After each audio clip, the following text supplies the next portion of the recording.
dua, satu, action. Bismillahirrahmanirrahim. Assalamualaikum warahmatullahi wabarakatuh. Ramadan Mubarak. Semangat Ramadan untuk Dusana Rana dan Rantau di mana saja ya, berada. Yang kali ini tentu saja masih setia bersama Radio Kebuminang bersama dalam satu kato. Bagaimana nih kabarnya nih Dusana?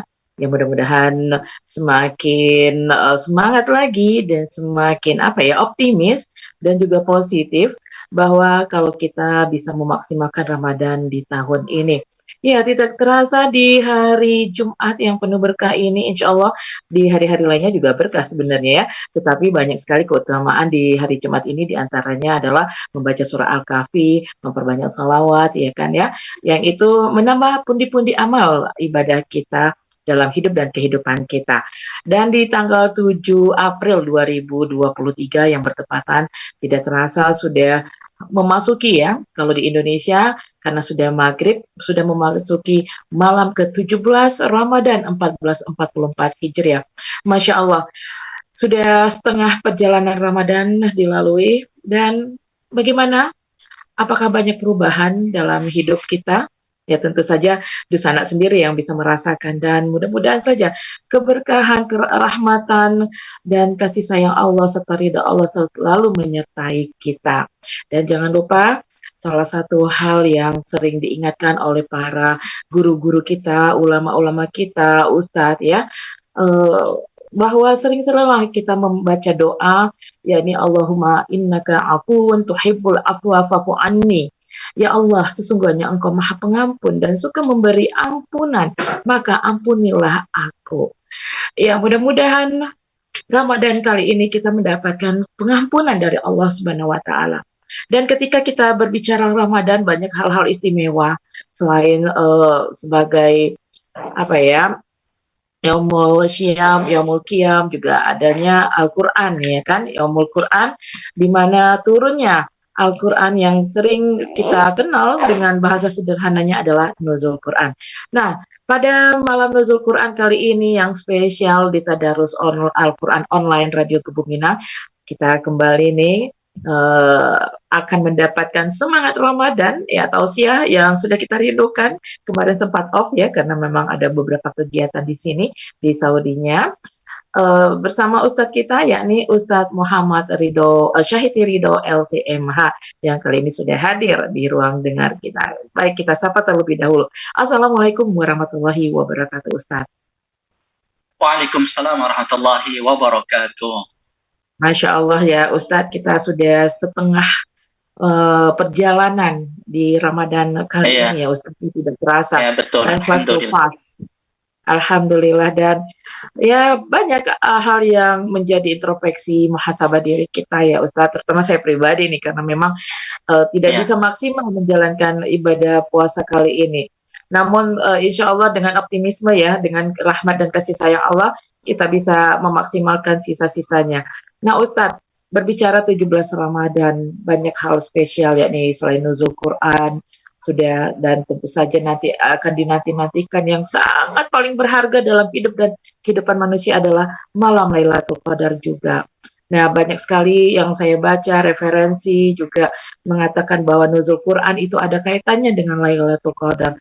Nah, bagaimana sih kita sebenarnya memaknai Nuzul Quran ini, Ustadz? Karena banyak sekali Nuzul Quran, ya kita banyak mengadakan kegiatan-kegiatan, misalnya untuk mengingatnya gitu ya, menyambutnya, tetapi apakah sebenarnya esensi dari Nuzul Quran itu sendiri dan kenapa diturunkan di bulan yang sangat spesial juga di bulan suci Ramadan? Tafadhal Ustadz Syahid Ridho LCMA. Bismillahirrahmanirrahim. Alhamdulillahirabbil alamin wassalatu wassalamu ala asyrafil anbiya'i wal mursalin nabiyyina Muhammadin wa ala alihi wa ashabihi wa tabi'in wa man tabi'ahum bi ihsanin ila yaumiddin. Rabbi shrah li sadri wa yassir li amri wahlul 'uqdatam min lisani yafqahu qawli. Allahumma 'allimna ma yanfa'una wanfa'na bima 'allamtana wa zidna ilma.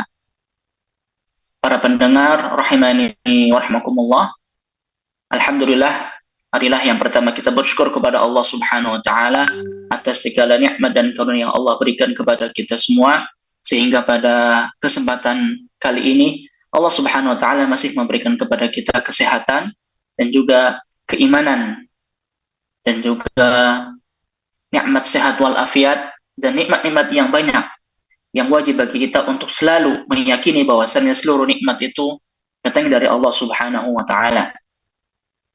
Wa ma bikum min ni'matin faminallah. Apapun nikmatnya yang ada pada dirimu itu datangnya dari Allah. Kemudian kita perbanyak lisan kita bertasbih dan memuji Allah Subhanahu wa taala atas segala nikmat yang Allah berikan kepada kita, dan kemudian yang terakhir kita gunakan nikmat-nikmat tersebut dalam rangka ketaatan kepada Allah Subhanahu wa taala sehingga kita masuk dalam hamba-hamba Allah yang bersyukur. Dan Allah Subhanahu wa taala kabarkan dalam Al-Qur'an bahwasannya wa qalilun min ibadiyasy syakur, dan amat sedikit dari hambaku yang bersyukur. Maka kita memohon kepada Allah Subhanahu wa taala agar Allah menjadikan kita termasuk hamba-hambanya yang selalu bersyukur. Para pendengar dimanapun berada, rahimani ya rahimakumullah, berkaitan tentang Al-Quran, tentunya tidak lepas ya ketika kita berbicara tentang bulan Ramadan, tidak lepas dari Al-Quran, karena sejatinya Al-Quran pertama kali diturunkan pada bulan Ramadan, sebagaimana Allah Subhanahu wa taala berfirman, "Syahrul Ramadan allazi unzila fihi al-Quran." Ya, bulan Ramadan yang mana di dalamnya pada bulan Ramadan Allah turunkan Al-Quran. Dan tentunya dengan diturunkannya Al-Quran ini merupakan salah satu bentuk rahmat dan kasih sayang Allah Subhanahu wa taala terhadap kita manusia. Allah Subhanahu wa taala ketika menciptakan kita manusia, tidak Allah Subhanahu wa taala biarkan begitu saja. Tidak Allah Subhanahu wa taala sepelekan begitu saja. Akan tetapi Allah Subhanahu wa taala turunkan Al-Quran, Allah turunkan kitab-kitabnya, Allah utus para rasul untuk mengajari kita manusia bagaimana kita sampai menuju keridhaan Allah Subhanahu wa taala. Karena sejatinya ketika kita diciptakan oleh Allah Subhanahu wa taala bukan untuk main-main. Akan tetapi ada misi, ada tujuan yang agung diciptakannya manusia. Sebagaimana firman Allah Subhanahu wa taala dalam Al-Qur'an dalam surah Az-Zariyat, "Wa ma khalaqtul jinna wal insa illa liya'budun." Tidaklah aku ciptakan jin dan manusia kecuali dalam rangka untuk beribadah. Dan tentunya kita manusia tidak dibiarkan begitu saja untuk berinovasi atau menemukan cara beribadah. Akan tetapi Allah Subhanahu wa taala menurunkan kitabnya yaitu Al-Qur'an, dan juga mengutus Rasul yaitu Nabi kita Muhammad SAW untuk menjelaskan bagaimana kita beribadah kepada Allah Subhanahu wa taala. Dan para pendengar rahimani wa rahimakumullah, berkaitan tentang nuzulul Quran, turunnya Al-Quran merupakan peristiwa yang sangat agung, peristiwa yang sangat besar. Dan kita disebutkan oleh para ulama bahwasannya Al-Quran turun melalui dua tahapan. Yang pertama, Al-Quran Allah Subhanahu wa taala turunkan secara lengkap ke langit dunia atau disebut dengan Baitul Izzah, yaitu pada malam Lailatul Qadar. Inna anzalnahu fi lailatin mubarak. Dalam surat Ad-Dukhan ayat 2, Allah Subhanahu wa taala berfirman, sungguh kami telah menurunkannya yaitu Al-Quran pada malam yang penuh berkah. Dan juga dalam surat Al-Qadar, inna anzalnahu fi lailatul qadar. Sungguh kami telah menurunkan Al-Quran pada malam kemuliaan yaitu malam Lailatul Qadar. Dan juga dalam surah Al-Baqarah ayat 185 yang telah tadi disebutkan, Syahrul Ramadan allazi unzila fihi al-Quran. Maka para ulama menyebutkan bahwasannya dari dalil-dalil dan ayat-ayat di atas menunjukkan bahwasannya Al-Quran itu turun pada bulan Ramadan, pada malam yang penuh keberkahan, yaitu pada bulan Ramadan.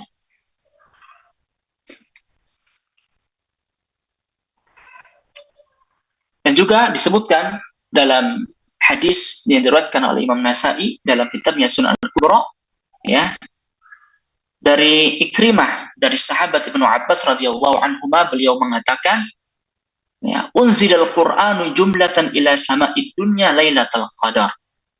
Bahwasanya Al-Qur'an diturunkan secara keseluruhan, ya, ke langit dunia pada malam Lailatul Qadar.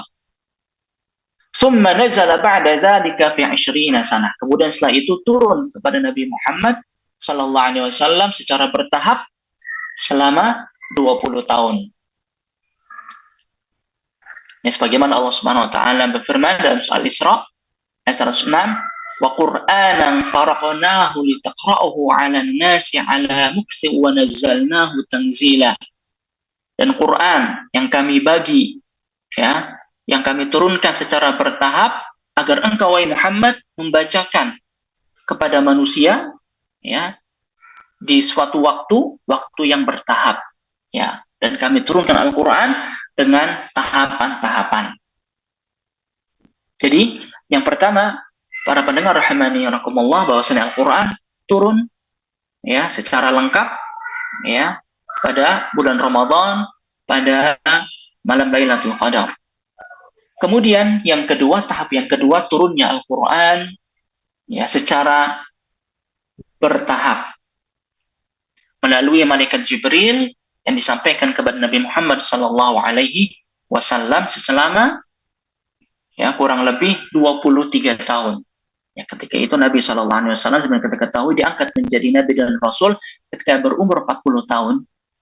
Ya, kemudian wahyu yang pertama turun, ya, yaitu surat, ya, Iqra bismi rabbikal ladzi khalaq, ya, surat Al-Alaq.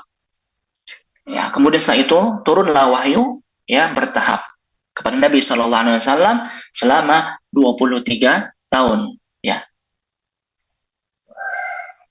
13 tahun, ya, kurang lebih beliau ketika berdakwah di kota Makkah, kemudian 10 tahun ketika beliau berhijrah ke kota Madinah. Kemudian, ya, apa faedahnya? Kenapa Al-Qur'an diturunkan secara bertahap kepada Nabi Muhammad SAW tidak sekaligus? Maka disebutkan oleh Allah Subhanahu wa taala hikmah dan tujuannya dari Al-Qur'an ayat 32. Wa qala alladziina kafaru laula nuzzila 'alaihi al-Qur'anu jumlatan wahidah. Kadzalika nutsabbita bihi fuadaka wa rattalnahu tartila. Dan berkata orang-orang kafir, mengapa, ya, diturunkan Al-Qur'an, ya, tidak secara sempurna langsung kepada Muhammad sallallahu alaihi wasallam sekaligus? Maka dikatakan oleh Allah Subhanahu wa taala, dijawab oleh Allah Subhanahu wa taala, kadzalika nutsabbita bihi fuadak. Karena yang demikian itu dengan turunkan Al-Qur'an secara bertahap untuk lebih memantapkan, meneguhkan hati Nabi Muhammad SAW, dan sungguh kami, ya, membacakan Al-Quran dengan tartil kepada Nabi Muhammad SAW. Jadi yang pertama, hikmahnya adalah untuk lebih menguatkan, meneguhkan, ya, hati Nabi Muhammad SAW, yang mana Nabi Muhammad SAW memiliki tugas yang sangat penting dan sangat besar, ya, mengajak umat manusia untuk beribadah hanya kepada Allah Subhanahu wa taala, yang mana pada saat itu, ya, kebanyakan manusia, ya, jatuh, ya, dalam perbuatan kesyirikan, akhlak-akhlak tercela. Ya, oleh karena itu disebut, ya, zaman mereka zaman jahiliyah, zaman yang penuh kebodohan. Bahkan disebutkan ada di antara mereka yang membuat sesembahannya dari adonan roti, ya, kemudian disembah, ya, diminta, ya, doa, ya, kepada sesembahan tersebut. Kemudian ketika dia lapar, kemudian sesembahannya dimakan, ya, patung dari roti tersebut. Maka ini menunjukkan zaman kebodohan, ya. Maka datanglah, ya, Al-Qur'an, turun Al-Qur'an, ya, dan diutuslah Nabi Muhammad SAW untuk mengeluarkan umat manusia dari gelapnya kebodohan menuju terangnya ilmu, dari gelapnya kesyirikan menuju terangnya tauhid, mengesahkan Allah Subhanahu wa taala dalam hal beribadah. Kemudian di antara hikmahnya juga diturunkan Al-Qur'an secara bertahap adalah untuk memudahkan untuk menghafal Al-Qur'an. ya, terutama bagi umat yang saat itu ya disebutkan oleh ya umat ya Nabi Muhammad, umat yang ummi, umat yang tidak pandai untuk membaca dan menulis. Ya, maka dengan diturunkan Al-Quran secara bertahap memudahkan mereka untuk menghafal Al-Quran secara lengkap ya, dengan bertahap. Dan juga di antara hikmahnya adalah untuk sesuai dengan kejadian dan perkara-perkara yang memang dibutuhkan wahyu tersebut. Ya, jadi kita dapatkan ketika Al-Quran diturunkan kepada Nabi Muhammad SAW itu sesuai dengan kejadian-kejadian yang ada, ya, kondisi-kondisi, waktu-waktu dan momen yang memang saat itu ya sangat pas untuk diturunkannya keterangan atau wahyu dari Allah Subhanahu wa ta'ala. Dan juga di antara hikmahnya yang lain adalah ini untuk menunjukkan bahwasanya Al-Quran merupakan mukjizat, ya, mukjizat atau tanda kebesaran dari Allah Subhanahu wa ta'ala, bukan perkataan Nabi Muhammad SAW. Al-Quran itu bukan perkataan Nabi Muhammad, bukan reka-rekaan atau karangan dari Nabi Muhammad SAW sebagaimana yang disangkakan oleh orang-orang kafir Quraisy. Akan tetapi Al-Quran merupakan kalamullah, perkataan Allah, wahyu dari Allah Subhanahu wa ta'ala. Baik, para pendengar rahmani yarhakumullah, kemudian disebutkan dalam Al-Quran tujuan dari diturunkannya Al-Quran ini sangat penting. Ya, tidak hanya kita memperingati atau mengetahui secara teori bahwasanya Al-Quran itu ya, turunnya Al-Quran merupakan momen yang sangat penting, yang sangat ya agung, akan tetapi kita perlu mengetahui tujuan dari diturunkannya Al-Quran. Tentunya yang pertama adalah tujuan diturunkan Al-Quran adalah untuk dibaca, untuk kita baca. Ya, tilawatul Quran. Ya, jadi Al-Quran itu diturunkan untuk dibaca. Ya, maka sudah seyogianya, sepantasnya bagi kita umat Islam untuk bisa membaca Al-Quran.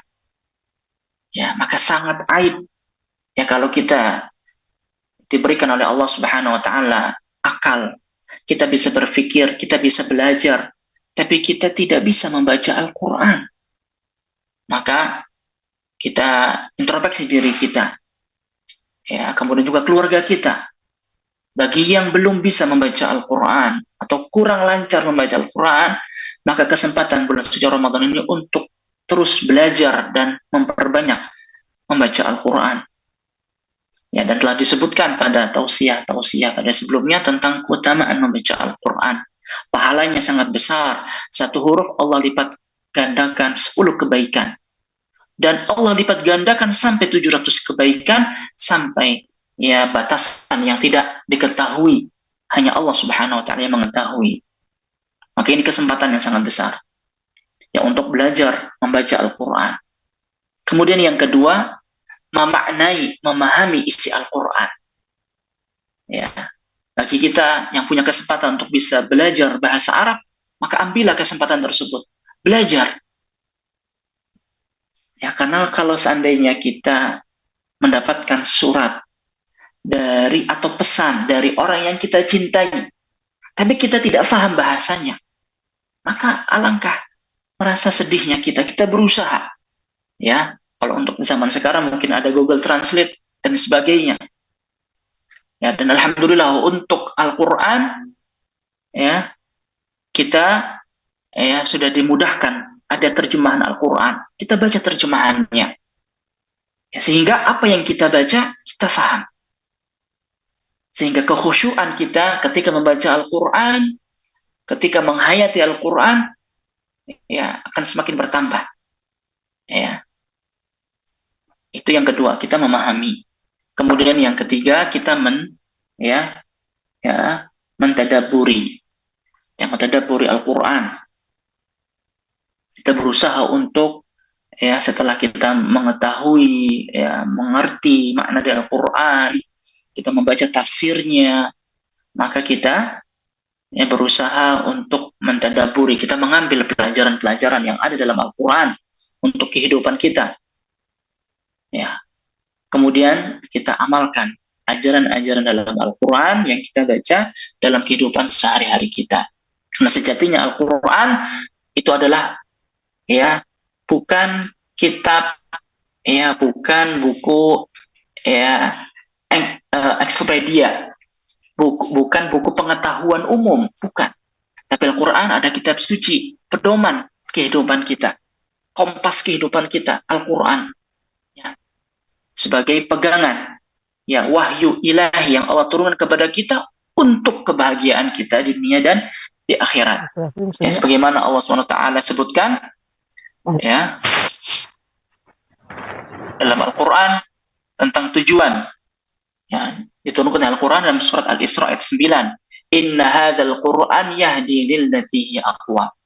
Ini sangat penting untuk kita catat, surat Al-Isra ayat 9. Kalau ada yang bertanya ya tentang tujuan diturunkan Al-Quran ya atau apa hikmah tujuannya diturunkan Al-Quran, Allah sebutkan bahwasannya ya Al-Quran ini yahdi, memberikan petunjuk kepada sesuatu yang paling baik, yang paling lurus. Dalam hal apa saja? Dalam semua hal. Jadi kalau kita ingin kehidupan dunia kita lebih lurus, lebih indah, lebih baik, maka ada dalam Al-Quran. Kalau kita ingin kehidupan akhirat kita itu lebih baik, lebih lurus, maka Al-Quran jawabannya.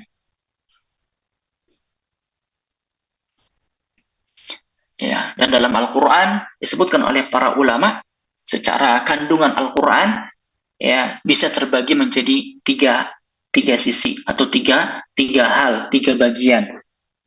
Ya, sepertiga Al-Quran itu berisi tentang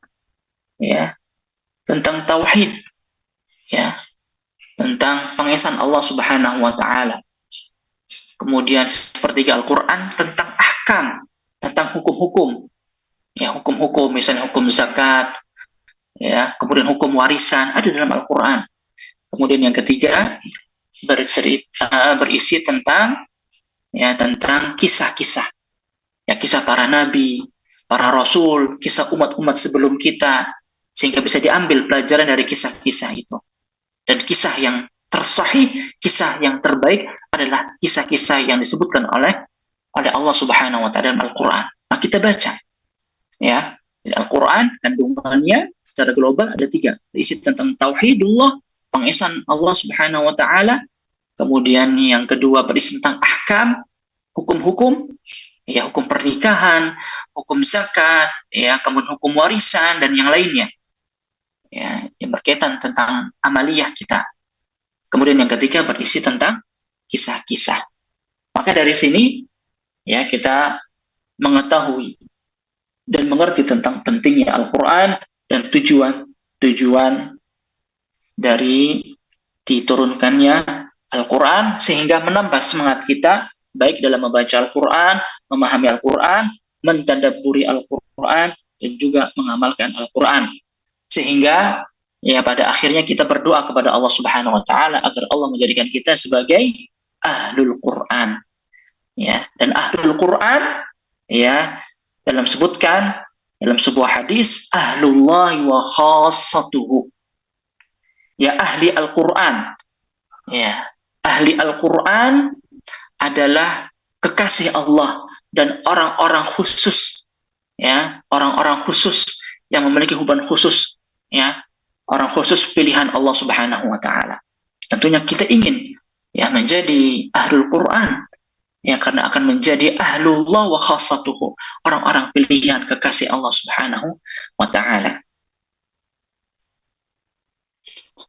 Tapi maka pada momen yang mulia ini kita berada di bulan suci Ramadan dan masih tersisa ya beberapa hari, ya, hari-hari yang terbatas. Maka kita pada sisa hari ini kita berusaha untuk lebih memaksimalkan ya bulan Ramadan ini dengan ibadah-ibadahnya. Di antaranya yang tentunya yang pertama adalah dengan ibadah puasa kita, ya, kita jaga puasa kita. Kemudian juga ibadah al-qiyam, ya, salat tarawih kita, yang terlebih lagi nanti pada malam 10 hari terakhir bulan Ramadan. Ya, insya Allah nanti pada kesempatan berikutnya, kalau kalau Allah mengizinkan, ya kita akan bahas secara khusus berkaitan tentang malam Lailatul Qadar, ya, keutamaan-keutamaannya, tanda-tandanya dan seterusnya. Kemudian kita ya maksimalkan ibadah Ramadan dengan memperbanyak sedekah secara umum dan juga sedekah secara khusus, yaitu dengan memberikan makan kepada orang-orang yang berpuasa. Kemudian kita memperbanyak baca Al-Quran, ya, dan juga kita ya memaksimalkan potensi amal-amal kebaikan yang bisa kita manfaatkan pada kesempatan bulan Ramadan ini, diantaranya dengan banyak berdoa. Ya, banyak berdoa, ya, yang merupakan senjatanya orang mukmin. Ya, karena kita semuanya butuh kepada Allah Subhanahu wa taala, kita makhluk yang lemah, tidak ada dan upaya kecuali datang dari Allah Subhanahu wa taala. Maka kita minta kepada Allah Subhanahu wa taala, berdoa, dan kita bersungguh-sungguh dalam berdoa dengan memohon dan tadarru', yang merintih, merendah di hadapan Allah Subhanahu wa taala. Karena betapa banyak dengan wasilah doa semua pintu-pintu kebaikan terbuka, dan pintu-pintu ya yang kita anggap mustahil Allah mudahkan bagi kita untuk kebaikan dunia kita dan kebaikan akhirat kita dengan sebab doa. Maka kesempatan ya pada bulan yang mulia ini untuk memperbanyak berdoa, dan di antara doanya tadi disebutkan ya di awal oleh Mbak Mela, Allahumma innaka afuwun tuhibbul afwa fa'fu anni. Demikian yang bisa disampaikan pada kesempatan ini, semoga bermanfaat. Kurang lebihnya mohon maaf. Wabillahi taufiq wal hidayah. Wassalamualaikum warahmatullahi wabarakatuh. Warahmatullahi wabarakatuh. Ya, waalaikumsalam warahmatullahi wabarakatuh. Baik Ustadz, Masya Allah.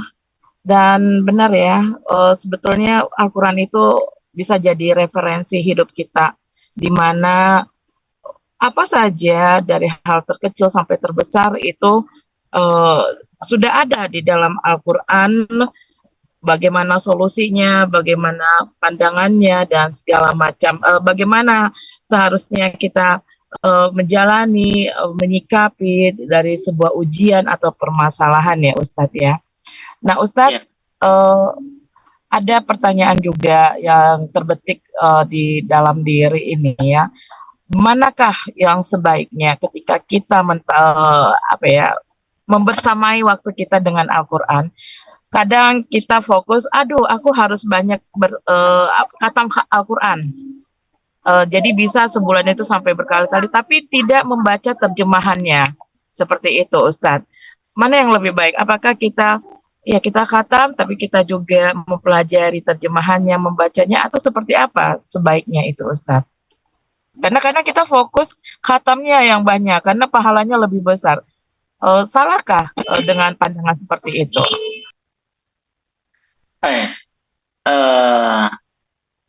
Mana yang lebih utama? Apakah kita membaca dengan cepat, ya, supaya banyak khatamnya, atau membaca dengan pelan dengan tadabbur? Maka sejatinya tidak ada pertentangan, ya. Tidak ada pertentangan di antara keduanya. Kalau memang kita ingin memperbanyak hafalan, memperbanyak membaca Al-Quran atau mengkhatamkan, maka kita bisa membacanya dengan cepat. Tapi tetap kita usahakan, kita punya waktu juga untuk memahami Al-Quran, ya, untuk memahami bacaan Al-Quran. Mungkin kalau untuk melihat situasi sekarang bulan Ramadan, memang minimal kita mengkhatamkan 1 kali khataman.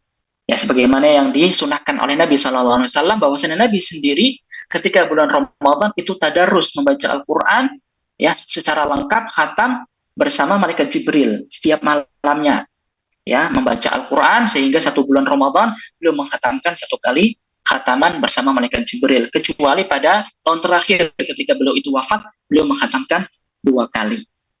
Tetapi tetap ya kita usahakan, walaupun kita membaca Al-Quran dengan cepat untuk memperbanyak pahala membaca Al-Quran, tetap kita jangan mensampingkan untuk mentadaburi Al-Quran, ya. Kalau bisa menggabungkan 2 kebaikan, maka itu lebih baik. Demikian. Masya Allah, ya mudah-mudahan ya Ustadz, karena memang ujiannya tuh berat juga ya kalau kita ingin istiqomah. Memang saya sendiri ketika membaca dan menikmati itu rasanya tuh pengen berlama-lama, tetapi ada aja setan, aduh belum masak, aduh belum beresin rumah, aduh ini, aduh itu ya Ustadz ya. Tapi mudah-mudahan ya dengan adanya kebersamaan juga seperti tadarus bersama ini setidaknya memberikan spirit ya, semangat ya untuk membersamai waktu dengan Al-Quran. Baik Ustadz, karena kita juga keterbatasan waktu dan di sini juga sudah hadir Mande kita, Mande Minang kita dari Belanda, ada Mande Tati, dan di sini juga ada kita belajar tahsin sedikit ya Ustadz ya. Barangkali bisa kita mulai ya Ustadz ya dengan koreksi bacaan dari kalau kita zaman Belanda itu begitu, kalau nggak seperti Belanda nggak. Kenapa Pak Ustadz? Ya. Setelah Belanda, untungnya para ulama. Ya tepat dong Ustadz. Tadi agak terputus suaranya Ustadz. Iya betul, betul soalnya. Ya.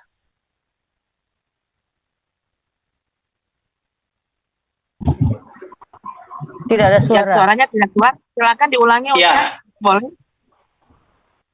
Tadi kayaknya pengguna yang lain, pembicara lain tadi yang berbicara. Ada yang mau bertanya atau apa? Bertanyanya mungkin bisa satu pertanyaan kali ya. Ada Mande Tati atau Uda Asbi berkaitan dengan nuzul Quran? Kalau tidak ada, kita ke tadarus untuk koreksian bacaan.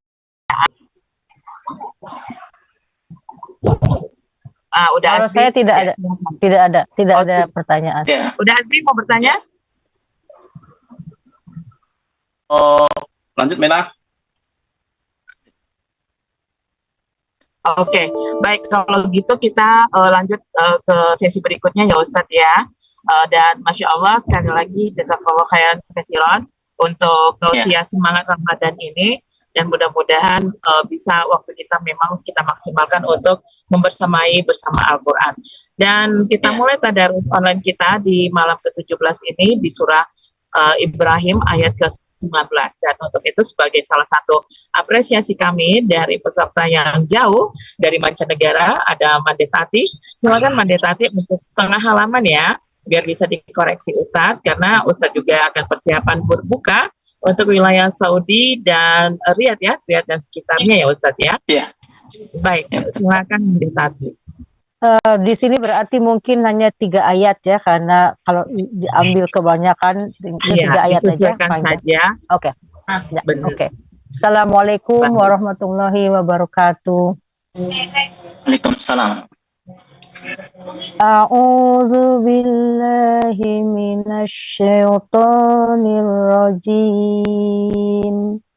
Bismillahirrahmanirrahim. Alam tara annallaha khalaqas samawati wal arda bil haqq iyasya yuzhibkum wa ya'ti bi khalqin jadid wa ma dzalika 'ala Allahi bi aziz wa barazu lillahi jami'an faqala ad-du'afa'u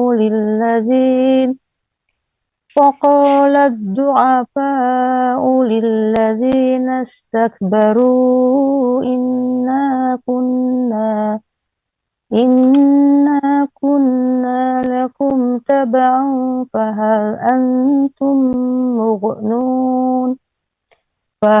antum mughnuna anna min adzabillahi min syai'.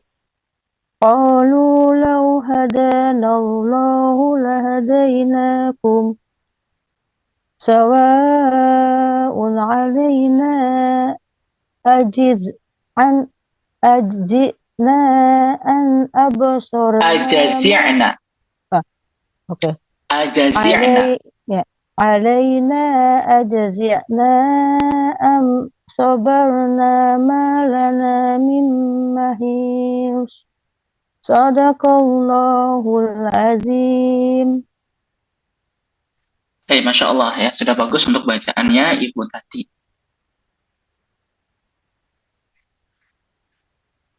Iya, baik. Sudah ini ya Ustadz ya, Masya Allah sudah banyak koreksi ya. Mas Tati. Baik Ustadz, tidak terasa nih sudah pukul 6 waktu Riyadh, Saudi.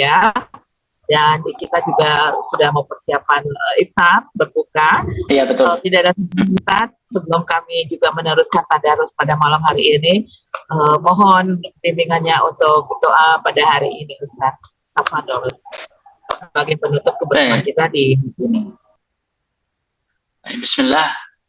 Allahumma salli ala Muhammad wa ala ali Muhammad kama sallaita ala Ibrahim wa ala ali Ibrahim innaka Hamidum Majid wa barik ala Muhammad wa ala ali Muhammad kama barakta ala Ibrahim wa ala ali Ibrahim innaka Hamidum Majid. Allahumma ighfir lil muslimina wal muslimat wal mu'minina wal mu'minat al ahya'i minhum wal amwat innaka sami'un qaribun mujibud da'wat ya qadiyal hajat. ربنا ظلمنا أنفسنا وإن لم تغفر لنا وترحمنا لنكونن من الخاسرين اللهم إنك عفو تحب العفو فاعف عنا اللهم إنك عفو تحب العفو فاعف عنا ربنا آتنا في الدنيا حسنة وفي الآخرة حسنة وقنا عذاب النار سبحان ربك رب العزة عما يصفون وسلام على المرسلين والحمد لله رب العالمين والسلام عليكم ورحمة الله وبركاته. Waalaikumsalam warahmatullahi wabarakatuh. Allah yubarik fiik Ustadz Muhammad Syahid Ridho LCMH yang merupakan mahasiswa di King Saud University Riyadh, Saudi Arabia. Terima kasih tausiah dan semangat Ramadannya pada hari ini di Ramadan ke-17 1444 Hijriah. Baik, Dusana Ranah dan Rantau di mana saja berada. Dan itu tadi ya, sedikit tapi singkat padat penjelasan berkaitan tentang nuzul Quran. Dan mudah-mudahan momen Ramadan kali ini menjadi titik tolak kita untuk kita berazam agar kita dapat membersamai Al-Quran setiap saat, paling tidak lebih banyak dari waktu-waktu sebelumnya. Dan terima kasih sudah ada yang bergabung kembali di link Zoom-nya kami. Kali ini ada Uda Zamzami dari Surabaya. Selamat datang. Ahlan wa sahlan. Dan insya Allah nanti bacaan Al-Quran kita dilanjutkan kembali ya. Uda Azbi dan dilanjutkan oleh Uda Zamzami seterusnya. Dan seperti biasa Mela undur diri sejenak karena Mela juga akan persiapan untuk berbuka. Baik, Dusana, Mela pamit sejenak. Mela akan serahkan ke Uda Azbi yang ada di Surabaya dan jangan lupa kami ingatkan tadarus online Al-Quran online Radio Kebuminang ini hadir setiap harinya ya, dan mudah-mudahan kita bisa khatam sebelum akhir Ramadan. Dan jangan lupa juga bagi Dusana yang belum subscribe, like ya YouTube channelnya Radio Kebuminang. Ya, silahkan, kami tunggu karena itu bagian dari support untuk kami agar terus berkarya dan memberikan yang terbaik. Kita sapa terlebih dahulu Uda Azbi. Halo, Assalamualaikum Uda Azbi. Assalamualaikum warahmatullahi wabarakatuh. Waalaikumsalam warahmatullahi wabarakatuh. Ya, siap ya untuk jadi leader tadarus malam ini ya, nuzul Quran ya. Mudah-mudahan bisa maksimal. Baik, tafadhol Uda. Saya mohon pamit sebentar ya. Assalamualaikum warahmatullahi wabarakatuh. Ya. Waalaikumsalam. Selamat berbuka nanti Mela. Ya. Selamat berbuka di Arab Saudi. Mungkin untuk pembacaan selanjutnya dilanjutkan saja Bundo Tati di ayat 20 sampai halaman Panuah. Siap tuh dilanjutkan sama Zamzami. Oke. Surat apa nih, Bi? Surat apa, Bi? Ibrahim 22 Dazam. Ibrahim ayat 22. Ya. Jadi habiskan satu halaman ini ya. Oke, insyaallah. Dua halaman boleh Bundo. 2 halaman boleh, 3 halaman boleh. Soalnya kan Oke. Iya, enggak apa-apa, bekau gantian dulu ya. Oke, Ambo taruhkan dengan ayat yang ke-22 ya. Ya, siap, Bunda. Oke. A'udzu billahi minasyaitonir rajim. Bismillahirrahmanirrahim. Wa qala asyaitonu lamma qudiyal amru innallaha wa'adakum wa'dal haqqi wa wa'adtukum fa akhlaftukum wa ma kana li alaikum min sultanin illa an da'autukum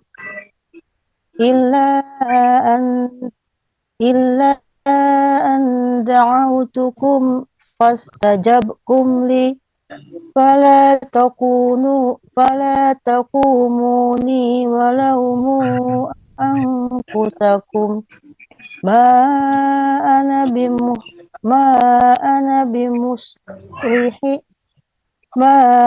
bimusrihikum wa ma antum bimusrihi inni lakafartu bima asyraktumuni min qabl innaz zalimina lahum adzabun alim wa udkhilal ladzina amanu wa amilus solihati jannatin tajri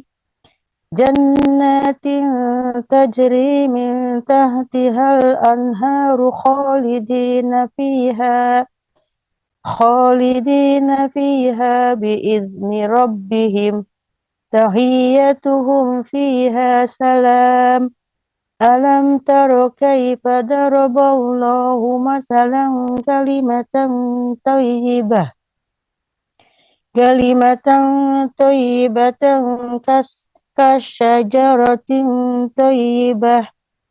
kasajaratin tayyibatin asluha thabitu wa fur'uha fis sama'. Satu lagi ya. Tu'ti ukulaha kullahinin biizni rabbiha wa yadribullahul amsala linnasi la'allahum yatazakkarun. Masalu kalimatin khabithatin kasajaratin khabithatin idtussat min fawqil ardi ma laha min qarar yusabbitullahu alladhina amanu bil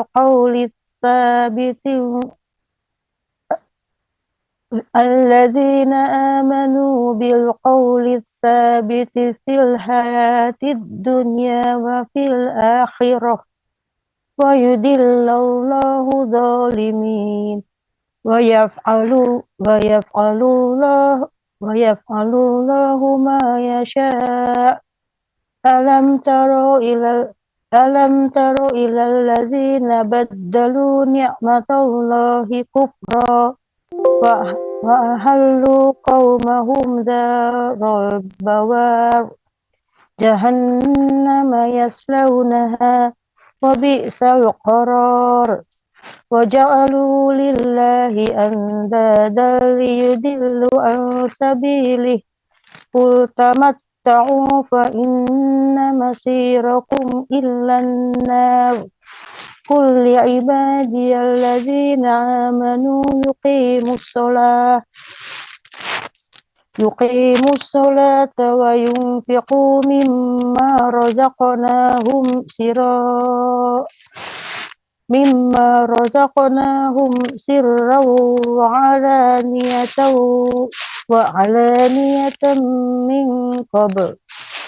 wa alaniyatan min qabli an ya'tiya yawmun la bay'un fihi wala khilal.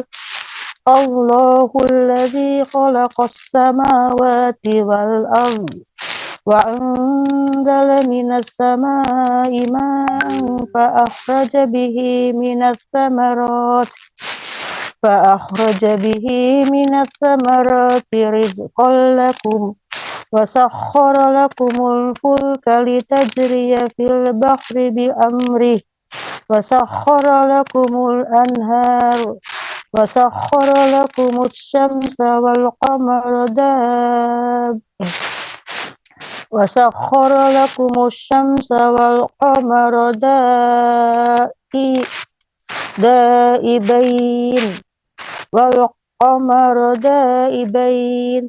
sakhkhara lakumul laila wan nahar.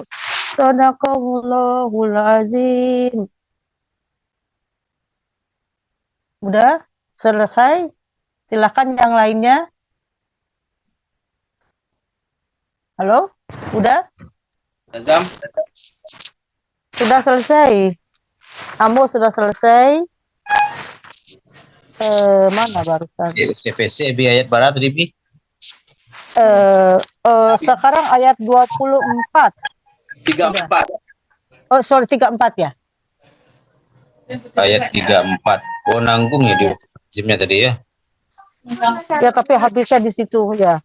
Oh, gitu. Oh, udah berhenti tadi. 33 udah selesai, sekarang 34 udah. Asbi. Ya. Kan Asbi ada di samping Uda nih, dia mau ikut ini. Oh, siap. Ya.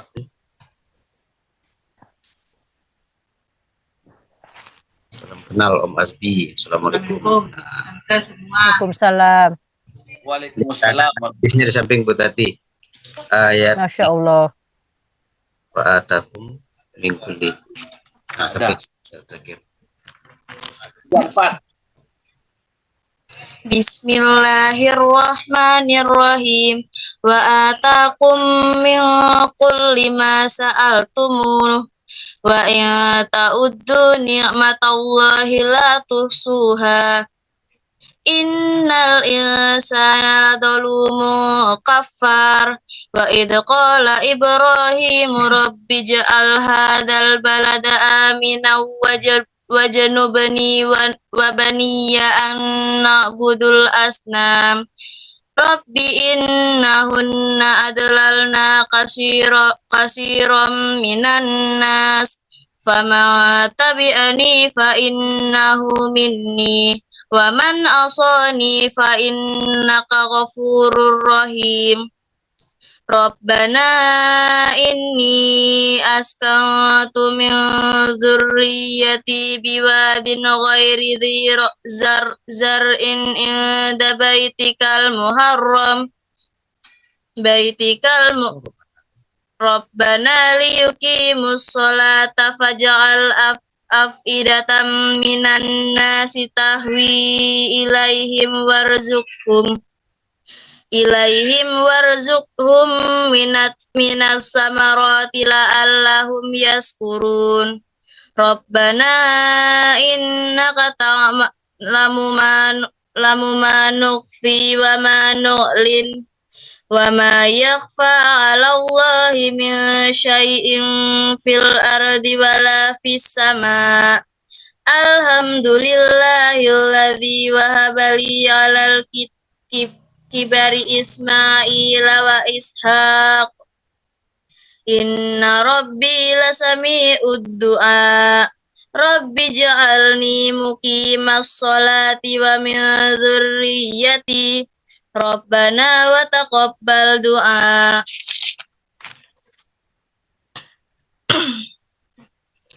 Rabbana ghafirli wa liwalidayya wa lil mu'minina yawma yaqumul hisab. Wa la tahsabanna Allaha ghafilan amma ya'malud dhalimun. Innama yu'akhiruhum liyawmin tashasu fihil absar muhti'ina muqni'i ru'usihim la yartaddu ilaihim tarfuhum wa afidatuhum hawa وأنذر الناس يوم يأتيهم العذاب فيقول الذين ظلموا ربنا أخرنا إلى أجل قريب نجب دعوتك ونتبع الرسل أولم تكونوا أقسمتم من قبل ما لكم من زوال وسكنتم في مساكن الذين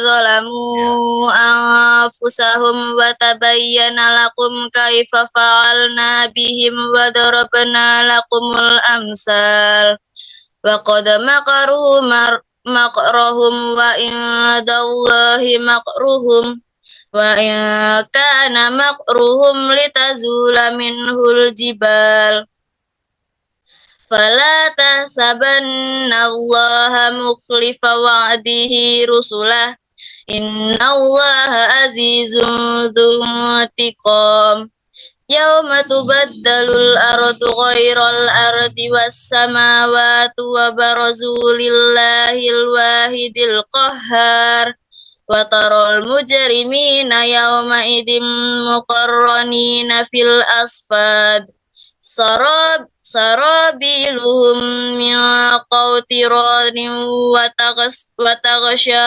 وجوههم النار ليجزي الله كل نفس ما كسبت إن الله سريع الحساب هذا بلاغ للناس ولينذروا به وليعلموا أنما هو إله واحد وليذكر أولو الألباب. Sadaqallahul adzim. Masya Allah, luar biasa, pintar sekali. Baru kelas 3 SMP, kelas 3 SMP. Masya Allah. Teruskan ya, bagus sudah, bagus sekali. Ya. Alhamdulillah. Iya. Ibu silakan Tati. udah. Ya. Ya. Ibu Tati yang dari Belanda ya, saya dari Belanda ya. Ya. Ini si adiknya Aldo ini belum sempat ketemu kali ya. Belum. Ada lagi yang mau mengaji udah di rumah udah? Ya, saya baru pulang ini karena anak gadis pengen ini aja tadi. Lanjut dulu Asbi. Oke. Ada berapa orang yang hadir hari ini? Yang hadir hari ini nggak banyak, cuman berempat aja kita. Iya. Udah Asbi dulu atau udah dulu? Asbi lanjut Asbi, udah baru nyampe rumah Bi. Mungkin udah Asbinya lagi keluar juga nih. Ambo tulisin aja sebentar ya.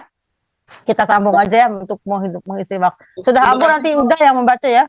Siap, lanjut Bu. Bu Tati bawa. Ambo sambung lagi. Ambo terusin lagi ya. Ya, lanjut Bu Tati. Bismillahirrahmanirrahim. Alif Lam Ra. Tilka ayatul kitabi wa Qur'anim mubin. Rubbama yawaddul ladzina kafaru law kanu muslimin. Darhum ya'kulu wa yatamatta'u wa yulhihimul amal fasawfa ya'lamun. Wa ma ahlakna min qaryatin illa walaha kitabun ma'lum. Ma tasbiqu min ummatin ajalaha wa ma yastakhirun. Wa qalu ya ayyuhalladzi nuzzila alaihi dzikru innaka lamajnun. Law ma ta'tina bil malaikati in kunta minas shadiqin. Ma nunazzilul malaikata illa bil haqqi wa ma kanu idzam manzurin. Inna nahnu nazzalna dzikra wa inna lahu lahafizun. Wa laqad arsalna min qablika fi syi'il awwalin wa ma ya'tihim min rasulin illa kanu bihi yastahzi'un. Kadzalika nasluquhu fi qulubil mujrimin la yu'minuna bihi wa qad khalat sunnatul awwalin walau fatahna 'alaihim baban minas sama'i fadhullu fihi ya'rujun laqalu innama sukkirat absaruna bal nahnu qaumun maskurun. Silakan udah, sadaqallahul azim. Mana lagi yang mau meneruskan? Belum ada? Ya. Oh. A'udzu billahi minasy syaithanir rajim. Bismillahirrahmanirrahim. Walaqad ja'alna fis samaa'i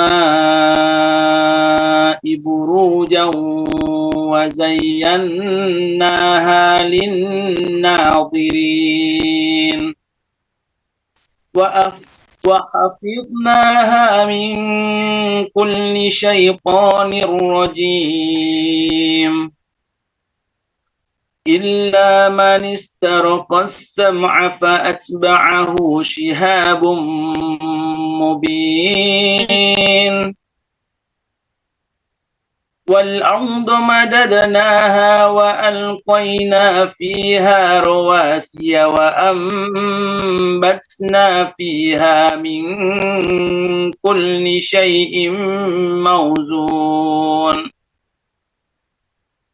وجعلنا لكم فيها معايش ومن لستم له برازقين وإن من شيء إلا عندنا خزائنه وما ننزله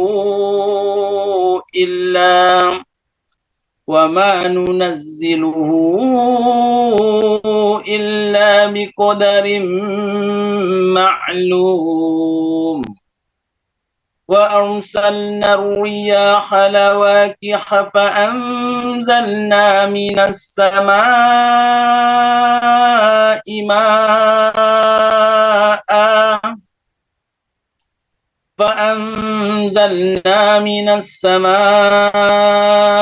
ماء فأسقيناكموه وما أنتم له بخازنين وإنا لنحن نحيي ونميت ونحن الوارثون ولقد علمنا المستقدمين منكم ولقد علمنا المستأخرين وإن ربك هو يحشرهم إنه حكيم عليم ولقد خلقنا الإنسان من صلصال من حمأ مسنون والجان خلقناه من قبل من نار السموم وإذ قال ربك للملائكة إني خالق بشرا من صلصال من حمأ مسنون وإذ قال ربك للملائكة إني خالق بشرا من صلصال من حمأ مسنون فإذا سويته ونفخت فيه من روحي فقعوا له ساجدين فسجد الملائكة كلهم أجمعون إلا إبليس أبى أن يكون مع الساجدين قال يا إبليس ما لك ألا تكون مع الساجدين قال لم أكن لأسجد لبشر خلقته من صلصال من حمأ مسنون قال فاخرج منها فإنك رجيم وإن عليك اللعنة إلى يوم الدين قال رب فأنظرني إلى يوم يبعثون قال فإنك من المنظرين إلى يوم الوقت المعلوم قال رب بما أغويتني لأزينن لهم في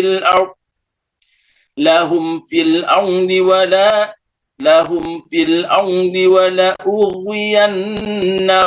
أجمعين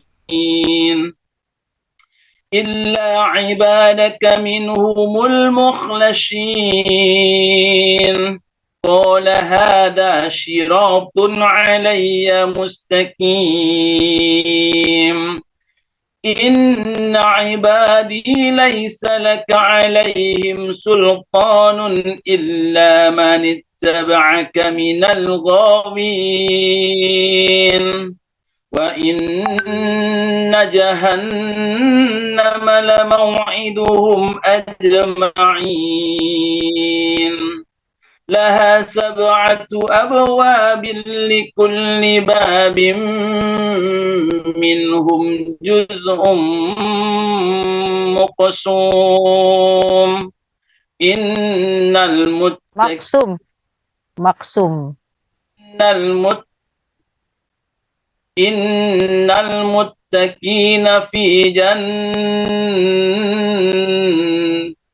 إن المتقين في جنات وعيون ادخلوها بسلام آمنين ونزعنا ما في صدورهم من غل إخوانا على سرر متقابلين لا يمسهم فيها نصب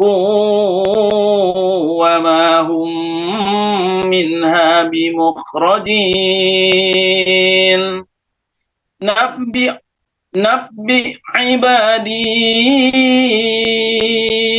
أني أنا الغفور الرحيم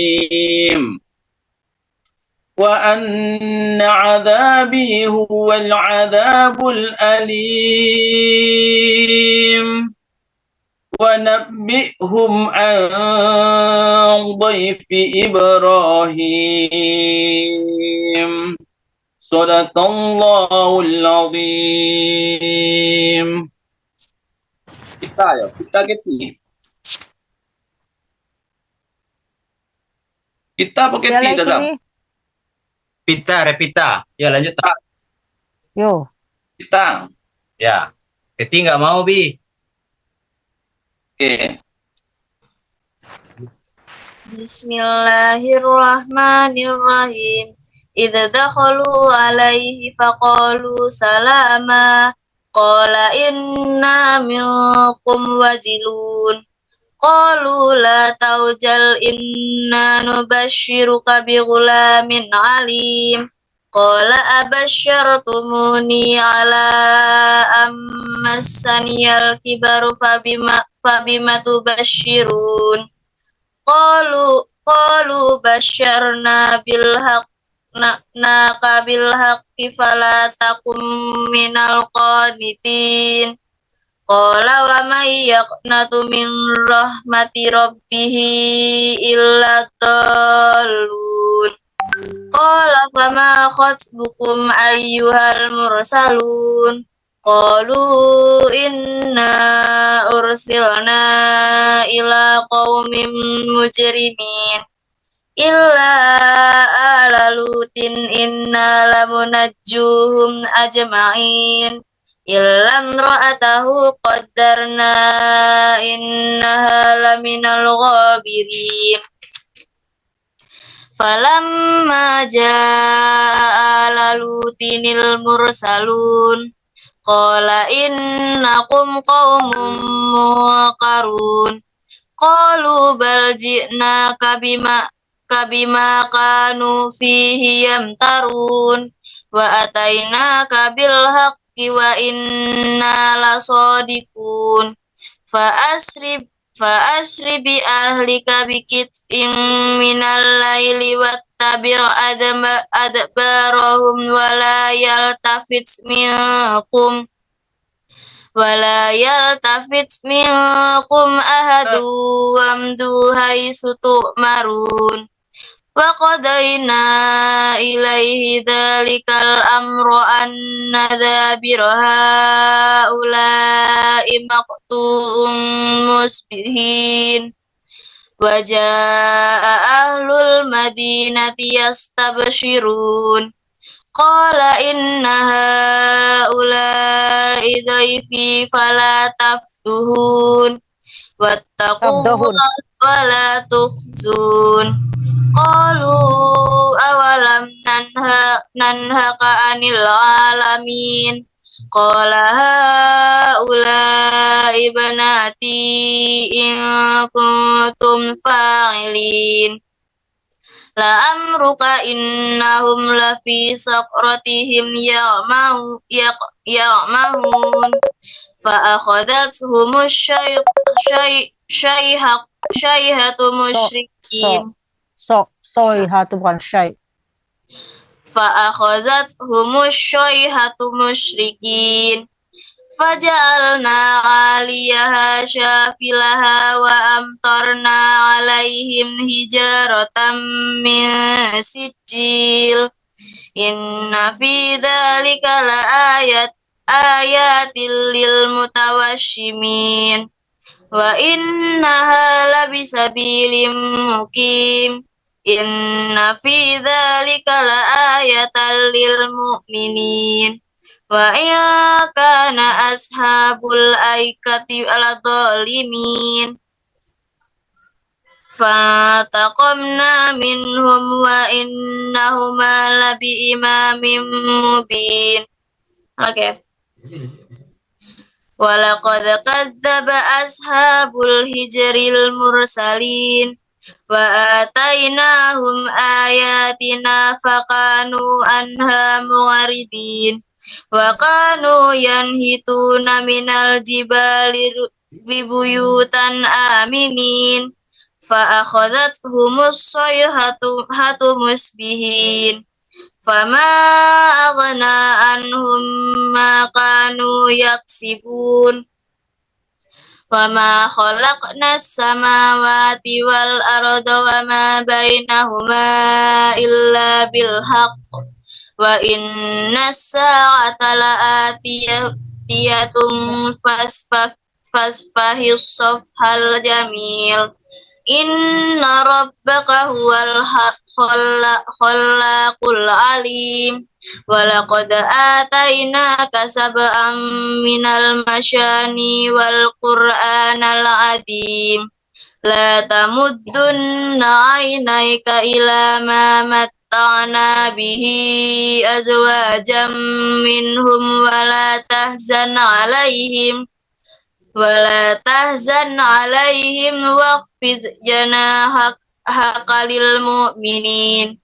Wa qul inni anan nadhirul mubin kama anzalna 'alal muqtasimin alladzina ja'alul qur'ana idin fawarabbika lanas'alannahum ajma'in amma kanu ya'malun fasda' bima tu'maru wa ridhanil musyrikin. Inna kafainakal mustahzi'in alladzina yaj'aluna ma'allahi ilahan akhar fasawfa ya'lamun. Walaqad na'lamu annaka yadhiqu sadruka bima yaqulun fasabbih bihamdi rabbika wa kum minas sajidin wa'bud rabbaka hatta ya'tiyakal yakin. Shadaqallahul azim. Silakan udah. Lanjut Bu ya. Yuk. A'udzu billahi minasy syaithanir rajim. Bismillahirrahmanirrahim. Ata amrullahi fala tasta'jilu. Subhanahu wa ta'ala amma yusrikun. Yunazzilul malaikata birruhi min amrihi ala man yasha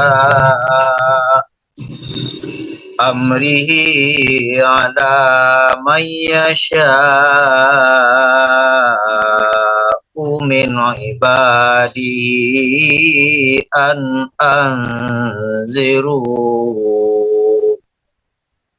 ibadihi an anziru annahu la ilaha illa ana fattaqun. Khalaqas samawati wal arda bil haqq ta'ala amma yushrikun. Khalaqal insana min nutfatin fa idza huwa khasimun mubin. Wal an'ama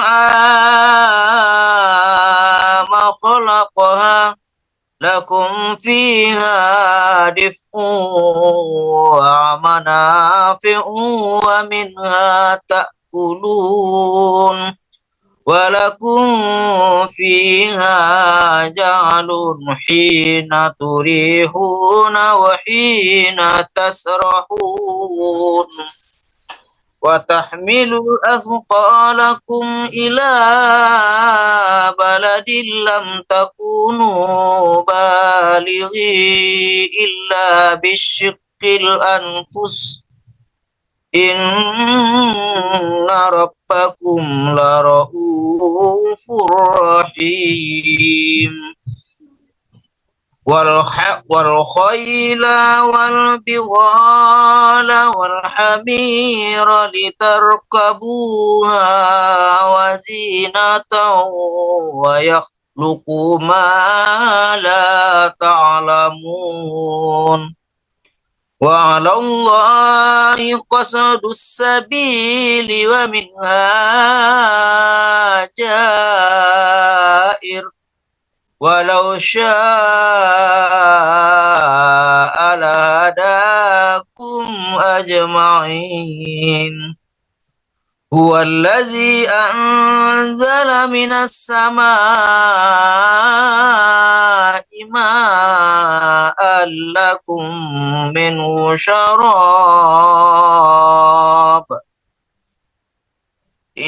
ماء لكم منه شراب ومنه شجر فيه تسيمون ينبت لكم به الزرع والزيتون والنخيل والأعناب ومن كل الثمرات إن في ذلك لآية لقوم يتفكرون وسخر لكم الليل والنهار والشمس والقمر والنجوم مسخرات بأمره إن في ذلك لآيات لقوم يعقلون وما زرع لكم في الأرض مختلفا ألوانه إن في ذلك لآية لقوم يتذكرون وهو الذي سخر البحر لتأكلوا منه لحما طريا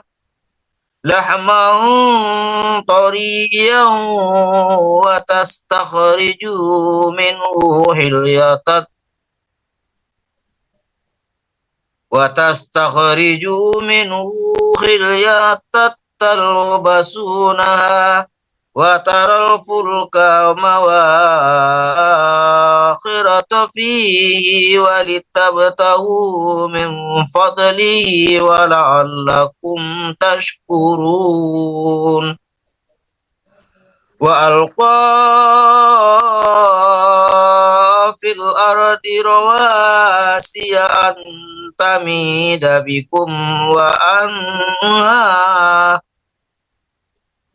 أن تميد بكم وأنهارا وسبلا لعلكم تهتدون وعلامات وبالنجم هم يهتدون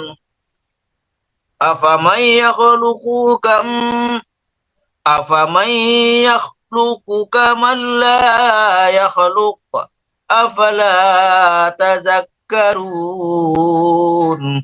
وإن تعدوا نعمة الله لا تحصوها إن الله لغفور رحيم والله يعلم ما تسرون وما تعلنون والذين يدعون من دون الله لا يخلقون شيئا وهم يخلقون أموات غير أحياء وما يشعرون أيان يبعثون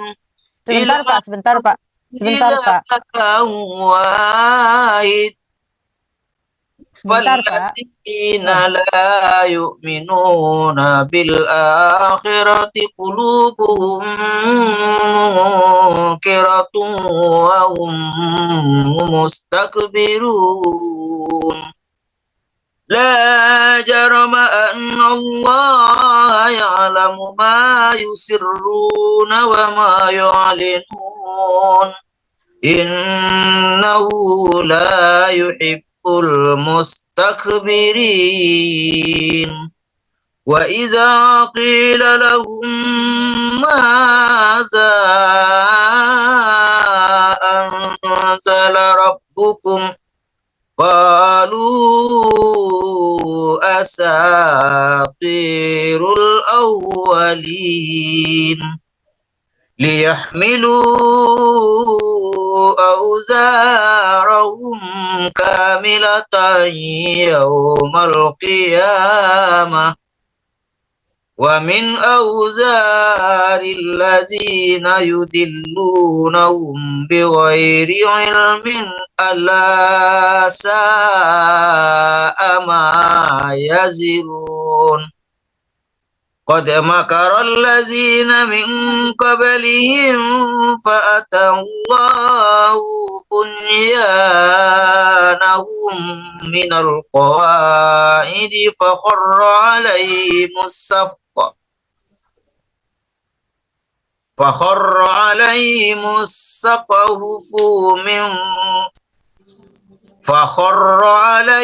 السقف من فوقهم وأتاهم العذاب من حيث لا يشعرون. ثم يوم القيامة يخزيهم ويقول أين شركائي الذين كنتم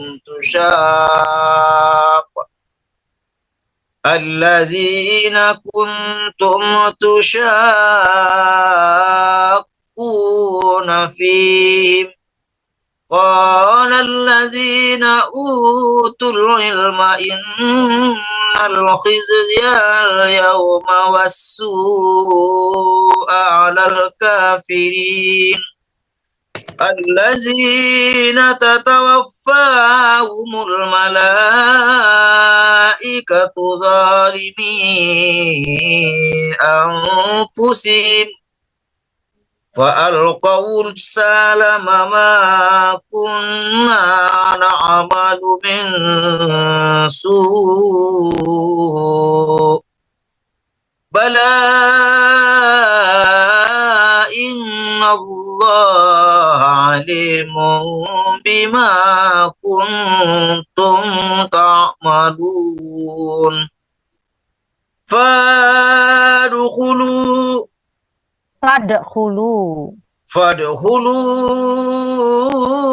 أبواب جهنم خالدين فيها فلبئس مثوى المتكبرين.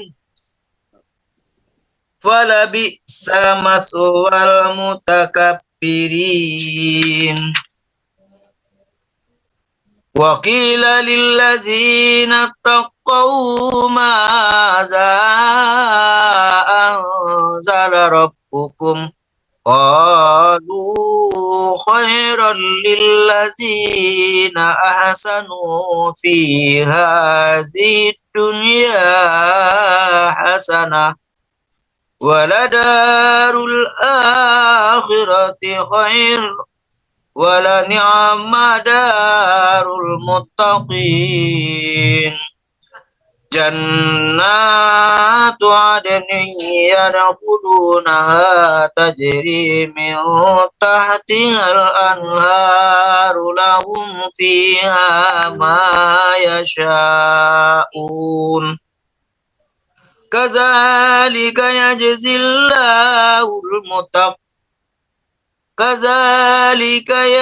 الله المتقين.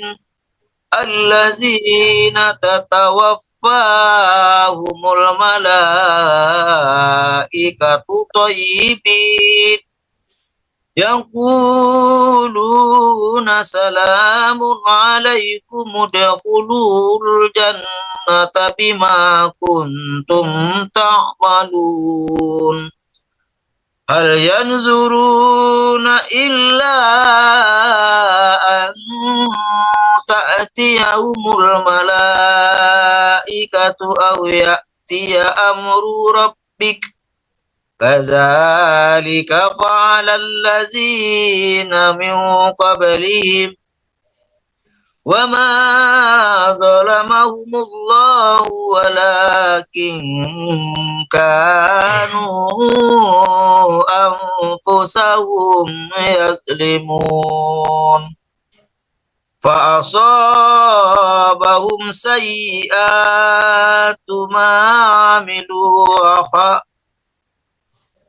فأصابهم سيئات ما عملوا وحاق بهم ما كانوا به يستهزئون وقال الذين أشركوا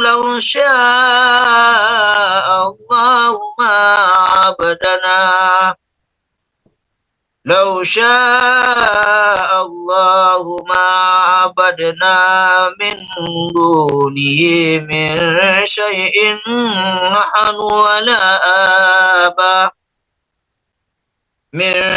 شيء نحن ولا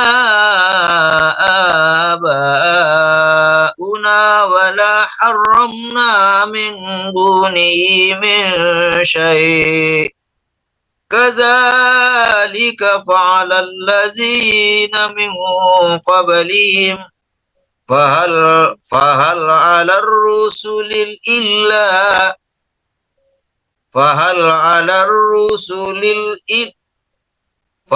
على الرسل إلا البلاغ المبين ولقد بعثنا في كل أمة رسولا أن اعبدوا الله واجتنبوا الطاغوت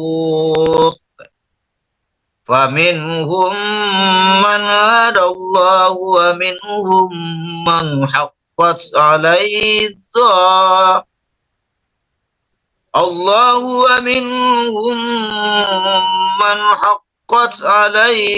الضلالة فسيروا في الأرض فانظروا كيف كان عاقبة المكذبين إن تحرص على هداهم فإن الله لا يهدي من يضل وما لهم من ناصرين وأقسموا بالله جهد أيمانهم لا يبعث الله من يموت بلى وعدا عليه حقا ولكن أكثر الناس لا يعلمون ليبين لهم الذي يختلفون فيه وليعلم الذين كفروا أنهم كانوا كاذبين إنما قولنا لشيء إذا أردناه أن نقول له كن فيكون Sadaqallahul azim. Ya, lanjut. Oke, Pak, sedikit ya Pak ya. Bapak suaranya bagus sekali. Bapak teriring membawakan lagu sehingga kadang-kadang matnya ada yang terpanjangkan, ada yang terpendekkan. Tetapi saya kagum, nafasnya panjang, suaranya bagus. Cuman itu kadang-kadang Bapak terbawa dengan lagu sehingga matnya tidak diperhatikan. Maaf ya Pak ya, saya hanya bisa memberikan segitu ya. Mohon maaf. Matanya udah agak kurang melihat. Jadi begitu ya. Tapi biarpun bagaimana suaranya bagus, cuman panjang pendeknya dengan lagu kadang-kadang terbawa irama, jadi matnya kadang-kadang terlupakan. Mohon maaf lahir batin ya Pak ya, saya memberikan sedikit masukan. Ya, oke. A'udzubillah. Udah ada yang lain nggak? Tunggu saya lihat dulu. Ada yang lain nggak? Nggak ada ya, oke. Ya, oke. A'udzubillahi minasyaitonirrajim. Bismillahirrahmanirrahim. Walladzina hajaru fillahi min ba'di ma zulimu lanubawwi'anhum fid dunya hasanah wala ajrul akhirati akbar law kanu ya'lamun alladzina sabaru wa ala rabbihim yatawakkalun wa ma arsalna min qablika illa rijalan nuhi ilaihim fas'alu ahla dzikri in kuntum la ta'lamun bil bayyinati waz zubur wa anzalna ilaika dzikra litubayyina lin-nasi ma nuzzila ilaihim wa la'allakum yatafakkarun. Afa aminal ladzina makarus sayyiati ay yahsifallahu bihimul ard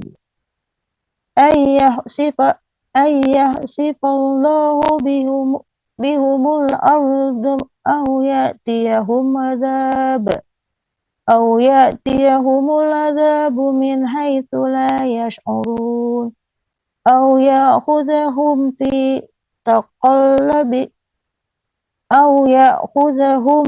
fi taqallubihim fama hum bimu'jizin aw ya'khudhahum ala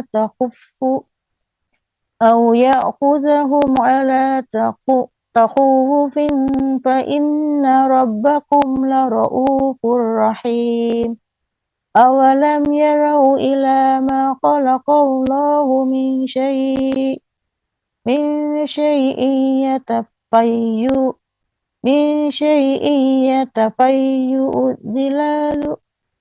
zilaluhu anil yamini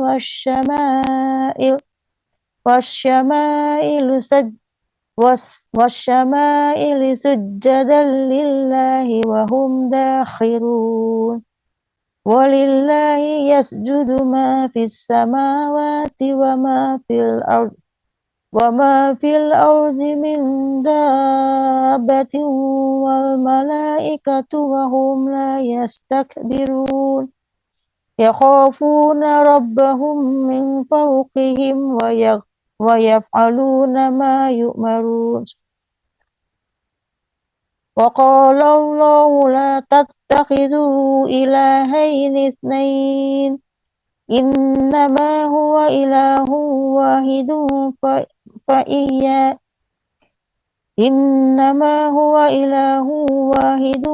iyaya farhabun walahu ma fis samawati wal ardi walahu ad-dinu was-siba afa ghayrallahi tattaqun wa ma bikum min ni'matin faminallah thumma idza massakumud durru fa ilayhi taj'arun thumma idza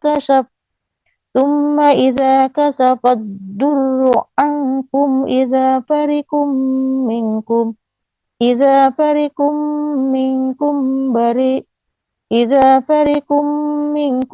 bi rabbihim yushrikun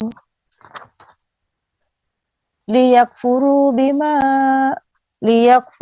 bima atainahum fatamatta'u fasawfa ta'lamun ويجعلون لما لا يعلمون نصيبا مما رزقناهم تالله لتسألن عما كنتم تفترون ويجعلون لله البنات سبحانه ولهم ما يشتهون وإذا بشر أحدهم بالأنثى ظل وجهه وإذا بشر أحدهم بالأنثى ظل وجهه مسودا وهو كظيم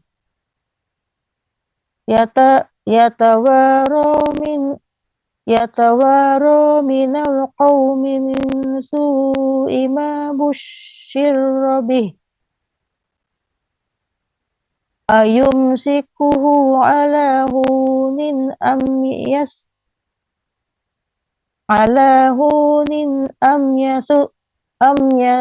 أم يدسه في التراب ألا ساء ما يحكمون للذين لا يؤمنون بالآخرة مثل السوء ولله المثل الأعلى وهو العزيز الحكيم ولو يؤاخذ الله الناس بظلمهم ما ترك عليها من دابة ولكن يؤخرهم إلى أجل مسمى فإذا جاء أجلهم لا يستأخرون ساعة ولا يستقدمون ويجعلون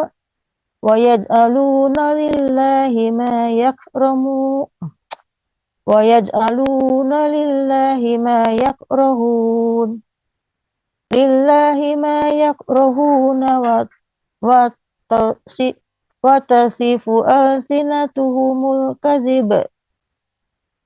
وتصف ألسنتهم الكذب أن لهم الحسنى لا جرم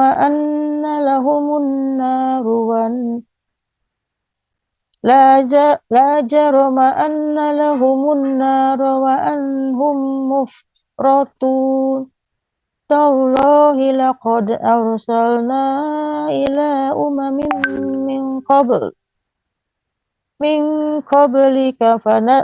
من قبلك فزين لهم الشيطان أعمالهم فهو وليهم اليوم لهم عذاب أليم وما أنزلنا عليك الكتاب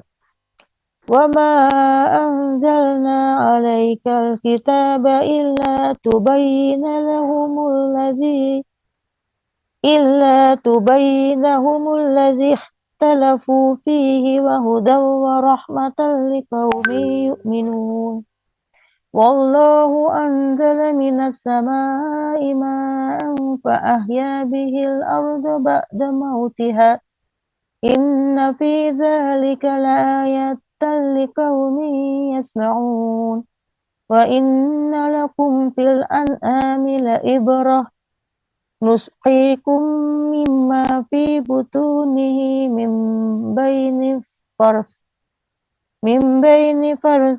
ودم لبنا خالصا من بين فرث ودم لبنا خالصا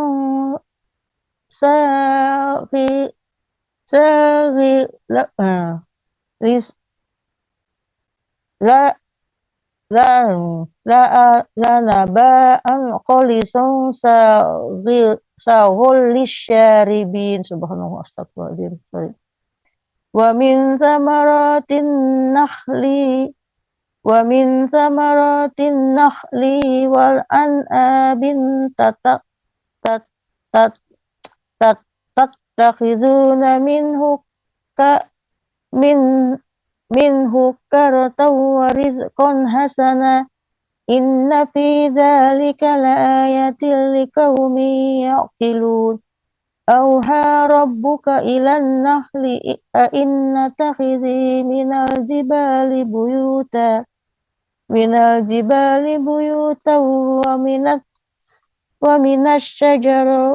ومن الشجر ومما يعرشون ثم كلي من كل الثمرات فاسلكي سبل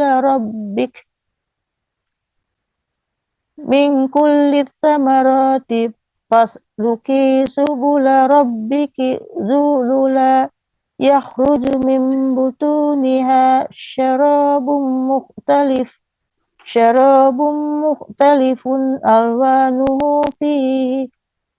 ألوانه فيه شفاء للناس إن في ذلك لآية لقوم يتفكرون والله خلقكم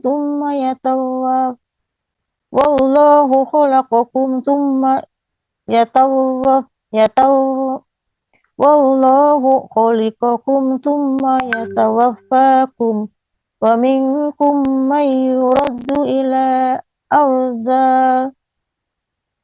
ومنكم من يرد إلى أرذل العمر لكي لا يعلم بعد علم شيئا إن الله عليم قدير والله فضل بعضكم على بعض في الرزق فما الذين فضلوا براد رزقهم على ما ملكت أيمانهم فهم فيه سواء أفبنعمة الله يجهدون والله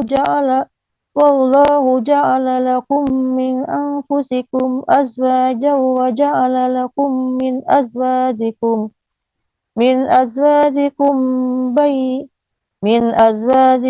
بنين وحفظة ورزقكم من الطيبات أفبالباطل يؤمنون بنعمة الله وهم يكفرون صدق الله العظيم.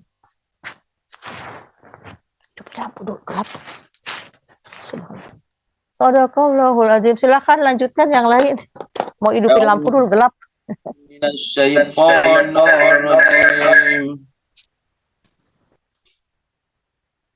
Bismillahirrahmanirrahim.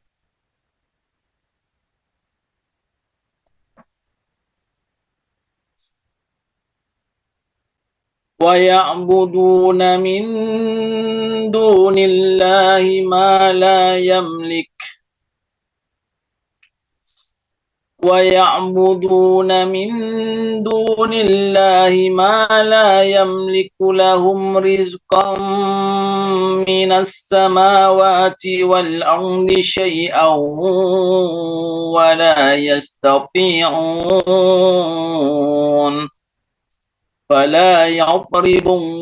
فلا يضربوا لله الأمثال إن الله يعلم وأنتم لا تعلمون ضرب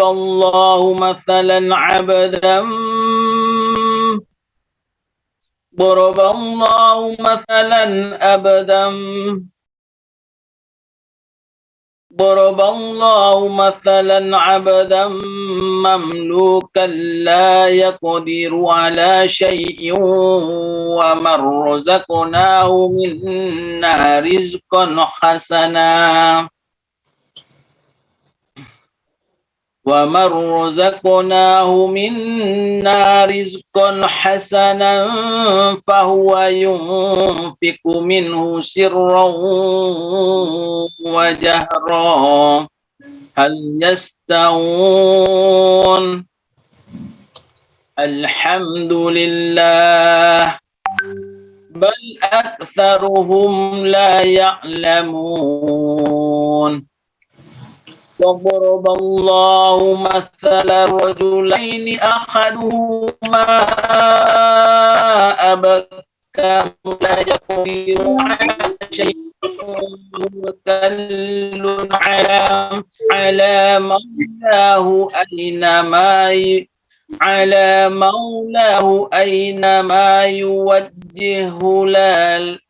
على مولاه أينما يوجهه لا يأتي بخير هل يستوي هو ومن يأمر بالعدل وهو على صراط مستقيم ولله غيب السماوات والأرض وما أمر الساعة إلا كلمح البصر أو هو أقرب إن الله على كل شيء قدير والله أخرجكم من بطون أمهاتكم لا تعلمون شيئا وجعل لكم السمع والأبصار والأفئدة لعلكم تشكرون ألم يروا إلى الطير مسخرات في جو السماء ما يمسكهن إلا الله إن في ذلك لآيات لقوم يؤمنون والله جعل لكم من بيوتكم سكنا وجعل لكم من جلود الأنعام بيوتا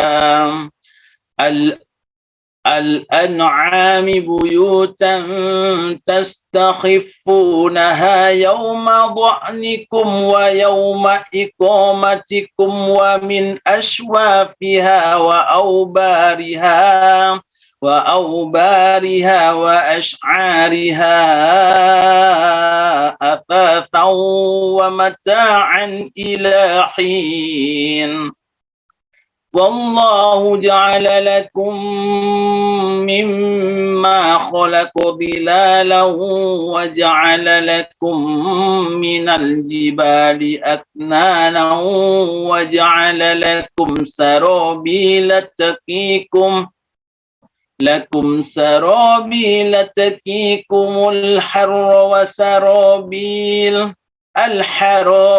الحر وسرابيل تقيكم بأسكم كذلك يتم نعمته عليكم لعلكم تسلمون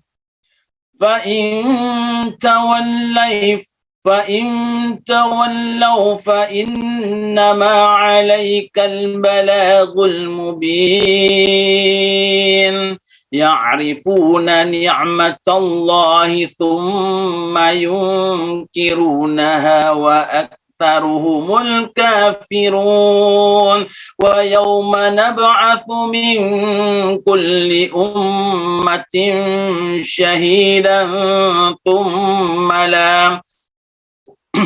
ثم لا يؤذن للذين كفروا ولا هم يستعتبون وإذا رأى الذين ظلموا العذاب فلا يخفف عنهم ولا هم ينظرون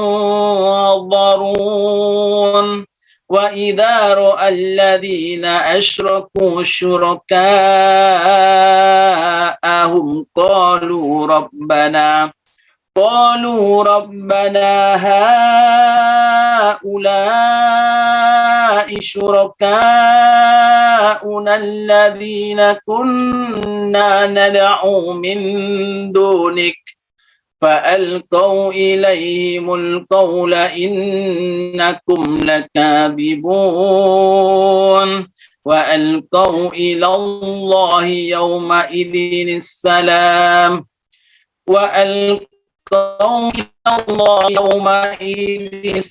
وضل عنهم ما كانوا يفترون الذين كفروا وصدوا عن سبيل الله زدناهم عذابا فوق العذاب بما كانوا يفسدون ويوم نبعث في كل أمة شهيدا عليهم من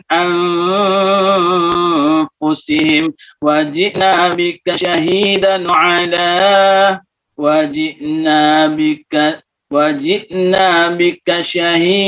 على هؤلاء ونزلنا عليك الكتاب تبيانا لكل شيء وهدى ورحمة وبشرى للمسلمين إن الله يأمر بالعدل والإحسان وإيتاء ذي القربى وينهى عن الفحشاء والمنكر والبغي يعظكم لعلكم تذكرون وأوفوا بعهد الله إذا عاهدتم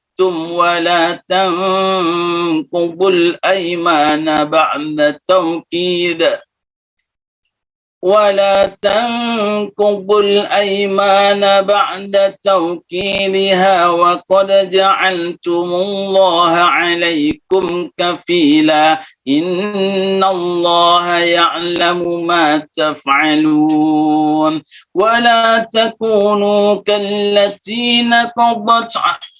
ولا تكونوا كالتي نقضت عزلها من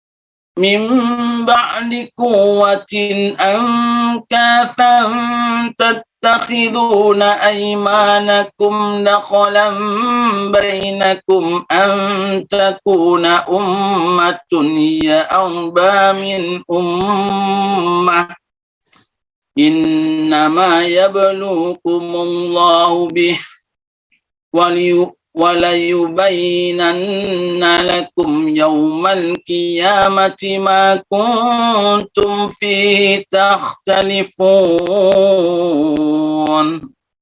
ولو شاء الله لجعلكم أمة واحدة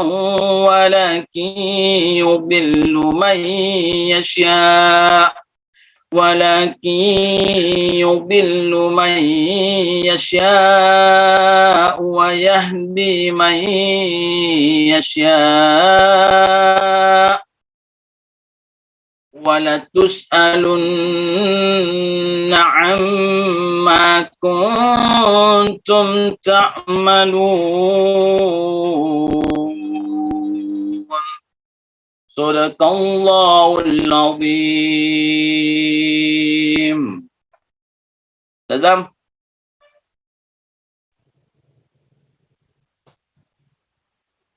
أعوذ بالله من الشيطان الرجيم. بسم الله الرحمن الرحيم. ولا تتخذوا أيمانكم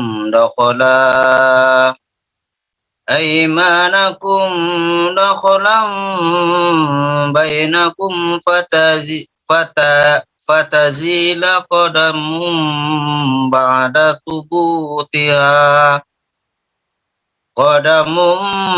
بعد ثبوتها وتذوق السوء بما صددتم عن سبيل الله ولكم عذاب عظيم. ولا تشتروا بعهد الله ثمنا قليلا إنما عند الله هو خير لكم إن كنتم تعلمون. ما عندكم ينفد وما عند الله باق ولنجزين الذين صبروا أجرهم بأحسن ما كانوا يعملون. من عمل صالحة من ذكر أو أنثى وهو مؤمن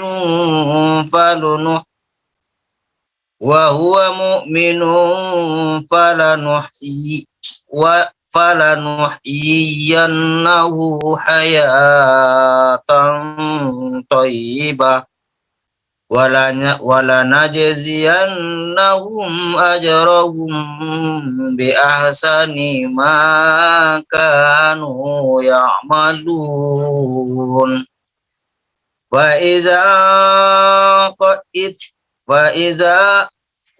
وإذا قرأت القرآن فاستعذ بالله من الشيطان الرجيم إنه ليس له سلطان على الذين آمنوا وعلى ربهم يتوكلون. إنما سلطانه على الذين يتولونه والذين هم به مشركون. وإذا بدلنا آية مكان آية والله أعلم بما ينزل قالوا إنما أنت مفتر بل أكثرهم لا يعلمون. قل نزله روح القدس من ربك بالحق ليثبت الذين آمنوا وهدى وبشرى للمسلمين. ولقد نعلم أنهم يقولون إنما يعلمه بشر لسان الذي يلحدون إليه أعجمي وهذا لسان عربي مبين. إن الذين لا يؤمنون بآيات الله لا يهديهم الله ولهم عذاب أليم. إنما يفتري الكذب الذين لا يؤمنون بآيات الله wa ulaika humul kazibun. Man kafara billahi min ba'di imanihi illa man ukriha wa qalbuhu mutma'innun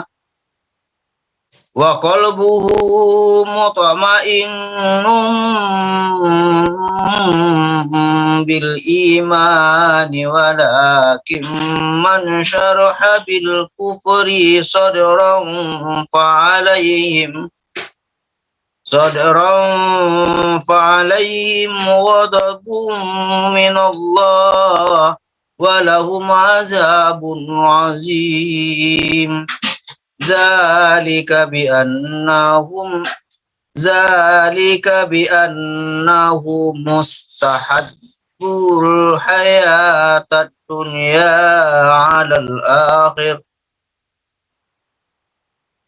al-hayatad dunya 'alal akhirah wa anna Allah la yahdil qaumal kafirin.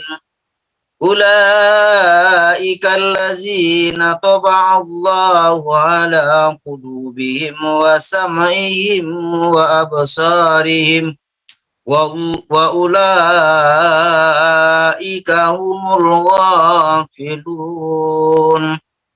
La jarma annahum fil akhirati humul khasirun. Thumma inna rabbaka lillazina hajaru min ba'di ma futinu thumma jahadu wa sabaru. Inna rabbaka min ba'diha laghafurur rahim. Yauma ta'ati kullu nafsin tujadilu an nafsiha wa tuwaffa kullu nafsin ma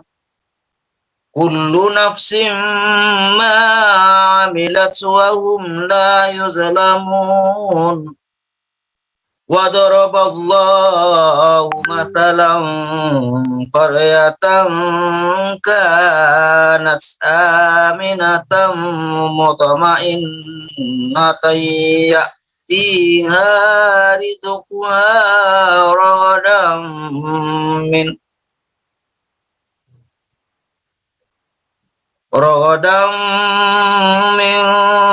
kulli makanin fakafarat bi'an'umillahi fa'adhaqaha Allahu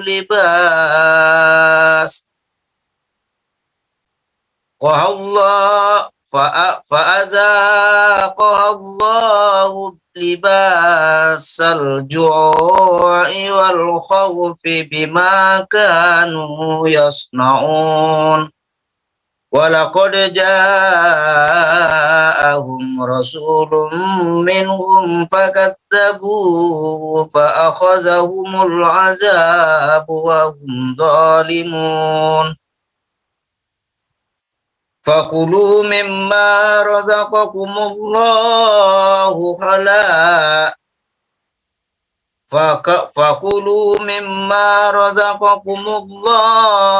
halalan thayyiban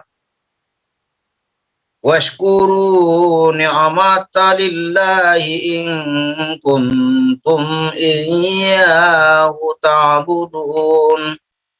Innama harrama alaikumul maytata waddama wa lahmal khinziri wa ma uhilla li ghairillahi bih. Faman yutturra ghayra baghin wala 'adin fa innallaha ghafurur rahim.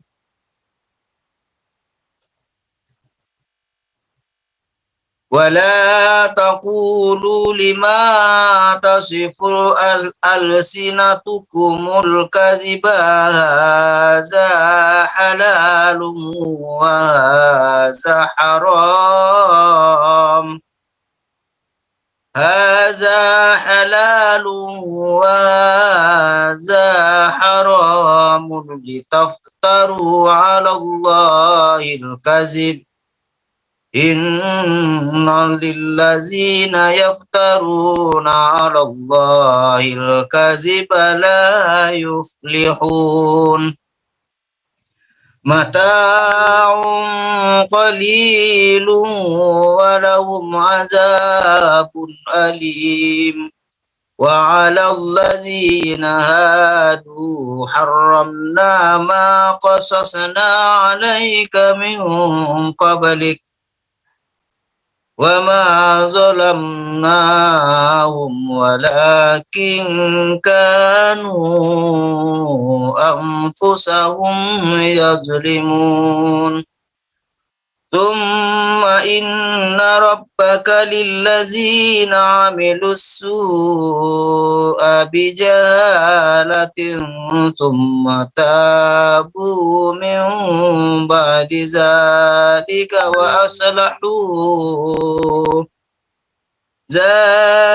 وأصلحوا إن ربك من بعدها لغفور رحيم إن إبراهيم كان أمة قانتا لله حنيفا ولم يكن من المشركين شاكرا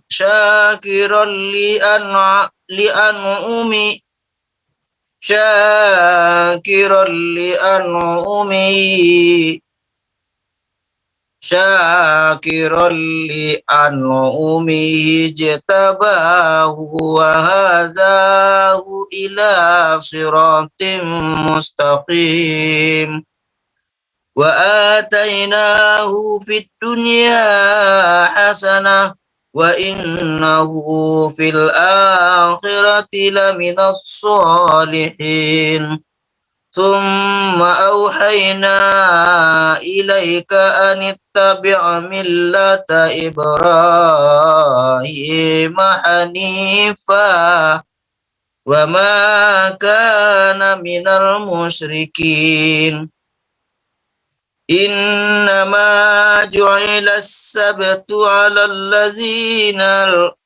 على الذين اختلفوا فيه وإن ربك ليحكم بينهم يوم القيامة فيما كانوا فيه يختلفون ادعوا إلى سبيل ربك بالحكمة والموعظة الحسنة وجادلهم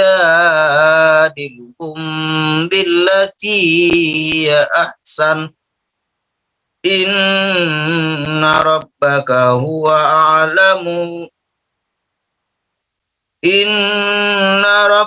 هو أعلم بمن ضل عن سبيله وهو أعلم بالمهتدين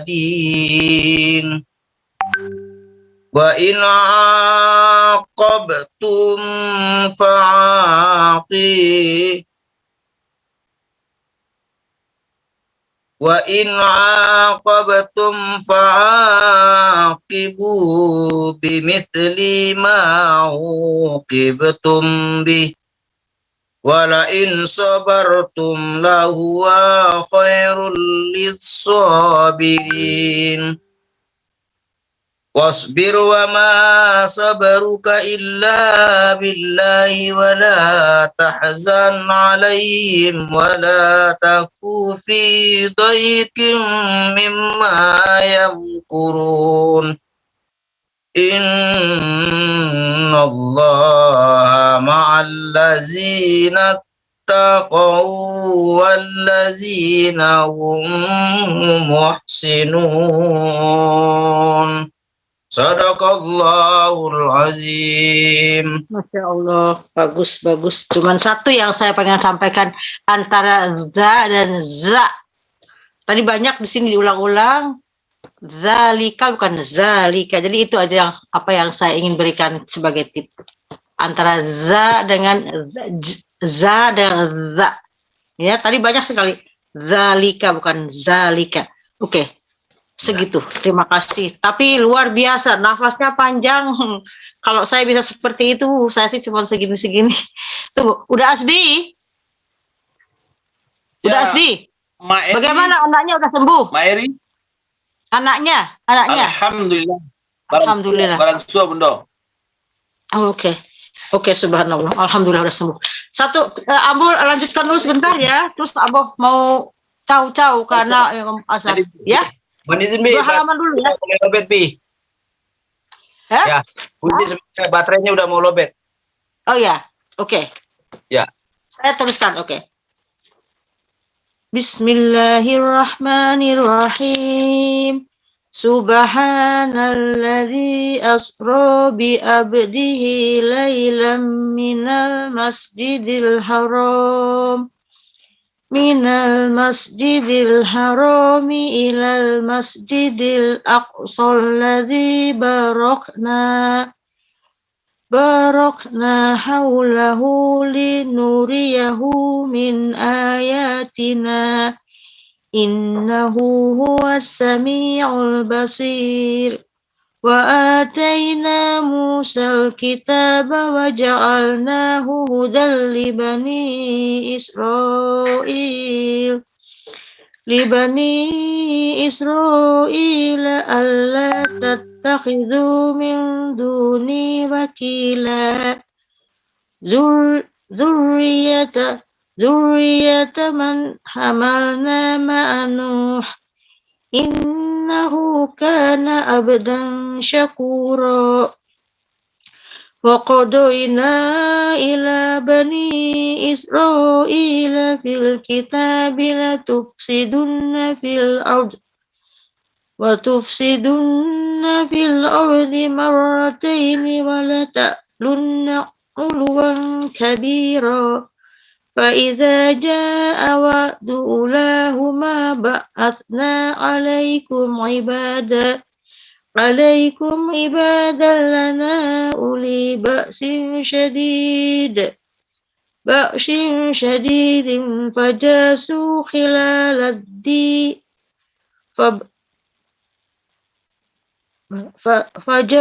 فجاسوا خلال الديار وكان وعدا مفعولا ثم رددنا لكم الكرة عليهم وأمددناكم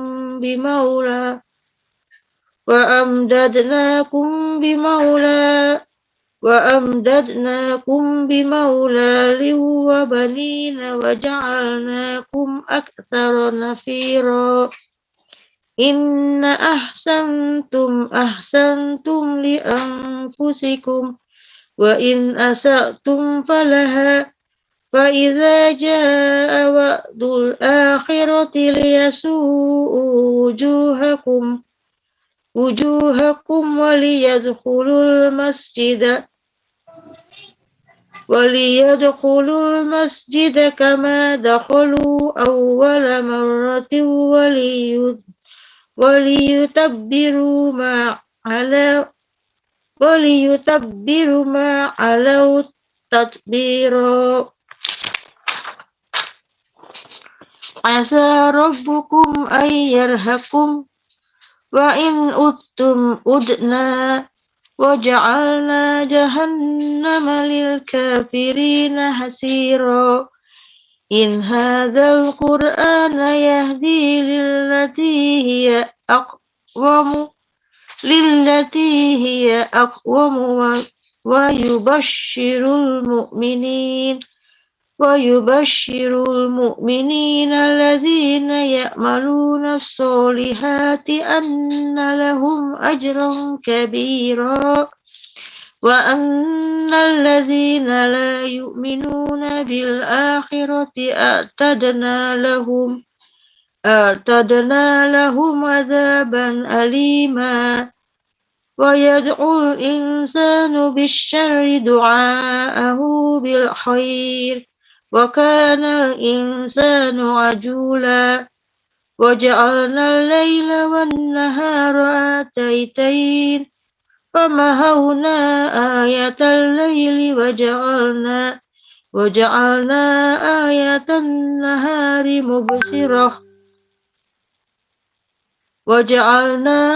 آية النهار مبصرة لتبتغوا فضلا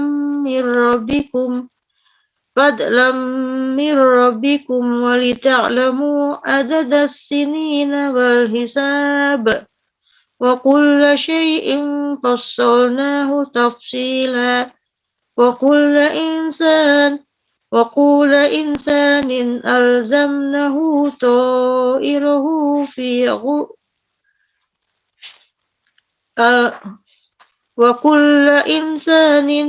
ألزمناه طائره في عنقه ونخرج له يوم القيامة كتابا يلقاه منشورا اقرأ كتابك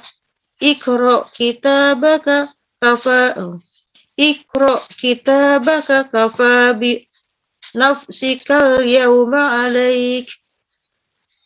بنفسك اليوم عليك حسيبا من اهتدى فإنما يهدي لنفسه ومن ضل فإنما يسل عليها ولا تزر وازرة وزر أخرى وما كنا مؤذبين حتى نبعث رسولا وإذا أردنا أن نهلك قرية أمرنا مترفيها ففسقوا فيها فحق عليك القول فدمرناها تدميرا وكم أهلكنا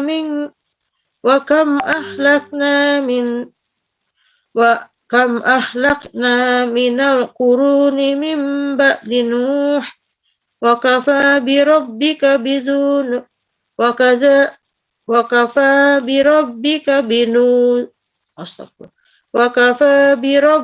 بذنوب عباده خبيرا بصيرا Sadaqallahul azim. Sialai nanado. Indah ada orang. Nota Budo, biawak lanjutkan sebentar atau apa bisa lanjutkan sampai seperempat jam lagi? Seperempat jam deh. Seperempat jam Budo lanjutkan saja. Iya, Beko udah nyambung ya? Ya siap. Setelah itu ambuk ya. Man kana yuridul ajilata ajjalnahu fiha ma nasha'u liman nuridu thumma ja'alna lahu jahannama yaslaha madmuman madhura wa man arada al-akhirata wa 'asa laha sa'yaha wa huwa mu'min fa ulaika kana sa'yuhum mashkura kallan numiddu haula'i wa haula'i min ata'i rabbik wa ma kana ata'u rabbika mahzura unzur kaifa faddalna ba'duhum ala ba'd walal akhiratu akbaru darajatin wa akbaru tafdila la taj'al ma Allahi ilahan akhara fataq'uda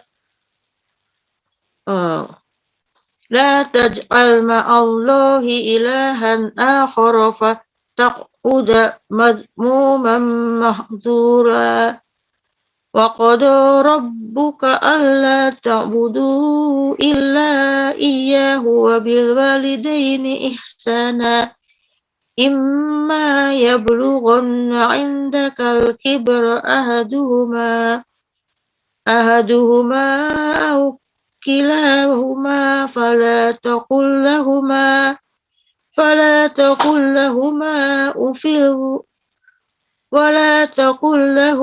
أف ولا تهزرهما وقل لهما قولا كريما واخفض لهما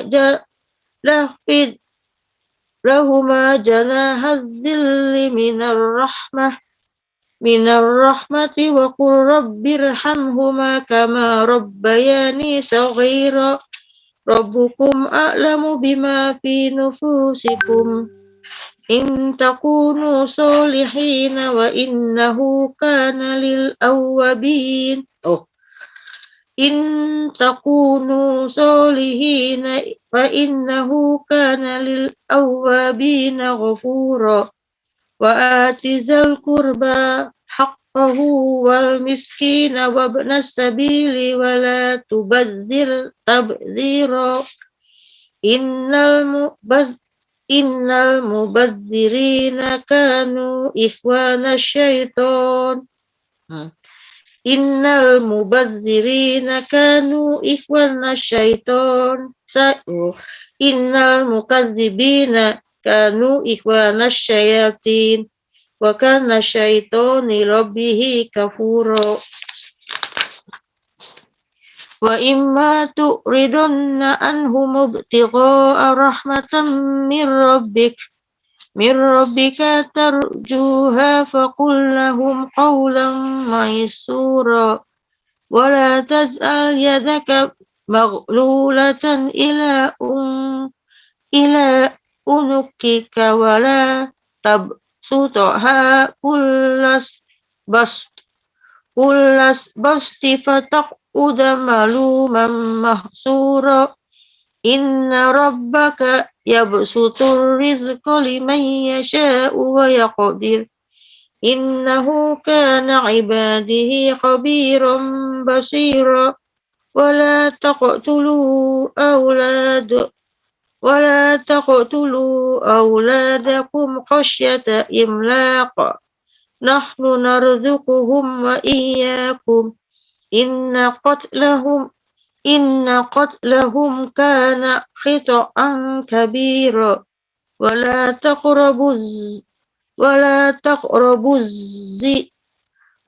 تقربوا الزنا إنه كان فاحشة وساء سبيلا ولا تقتلوا النفس التي حرم الله إلا بالحق ومن قتل مظلوما فقد جعلنا لوليه سلطانا فلا يسرف في القتل إنه كان منصورا ولا تقربوا مال اليتيم إلا بالتي هي أحسن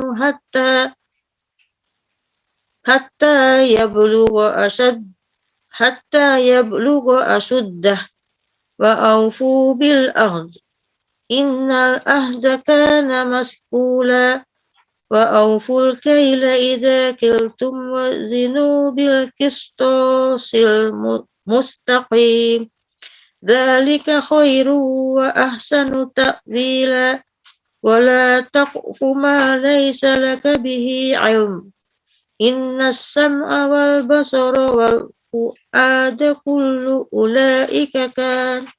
أولئك كان عنه مسؤولا ولا تمشي في الأرض مرحا إنك لن تخرق الأرض ولن تبلغ الجبال طولا كل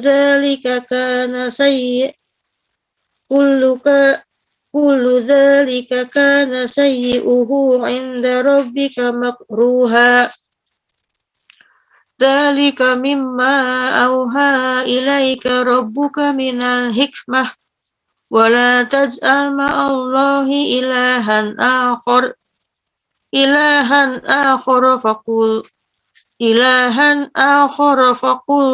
faqtulqa fi jahannama maluman madhura afa asfakum rabbukum bi banina wattakhadha minal malaikati inatha innakum lataquluna qawlan azima walaqad sarrafna fi hadzal qur'ani liyadhakkaru wa ma yuziduhum illa nafura qul law kana ma'ahu alihatun kama yaquluna idzal labtaghaw ila dzil arsy sabila subhanahu wa ta'ala amma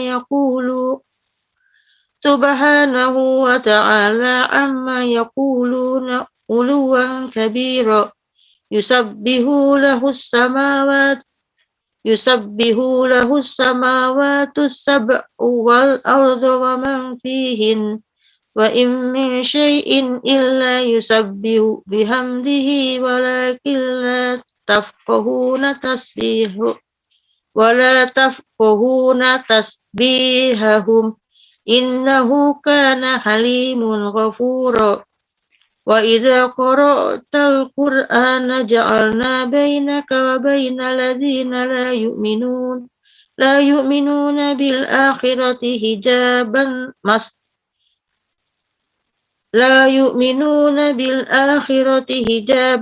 mastura وجعلنا على قلوبهم أكنة أن يفقهوا وفي آذانهم وقرا وإذا ذكرت ربك في القرآن ولوا على أدبارهم نفورا نحن أعلم بما يستمعون به إذ يستمعون إليك وإذ هم نجوى إذ يقول الظالمون إن تتبعون إلا رجلا مسحورا انظر كيف ضربوا لك الأمثال فضلوا فلا يستطيعون سبيلا وقالوا أإذا كنا عظاما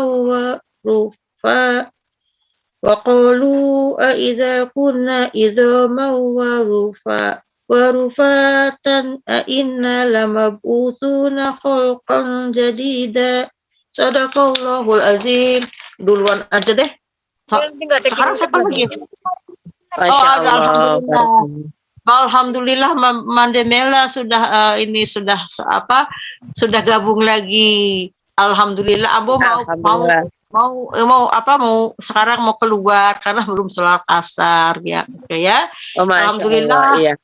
Sudah bisa gabung sebentar. Masya Allah kembali Mandemela meneruskan ya. Oke. Insyaallah sampai nanti atau besok. Assalamualaikum warahmatullahi wabarakatuh. Waalaikumsalam warahmatullahi wabarakatuh. Masya Allah, Allah yubarifik ke Mande Tati yang dari Belanda tadi mengakhiri kebersamaan kita di Tadarus Online Radio Gebu Minang ya. Dan kali ini tadi Mela alhamdulillah buka puasa di taman karena memang weekend bersama keluarga angkat ya, ataupun bersama sahabat ya, di sini.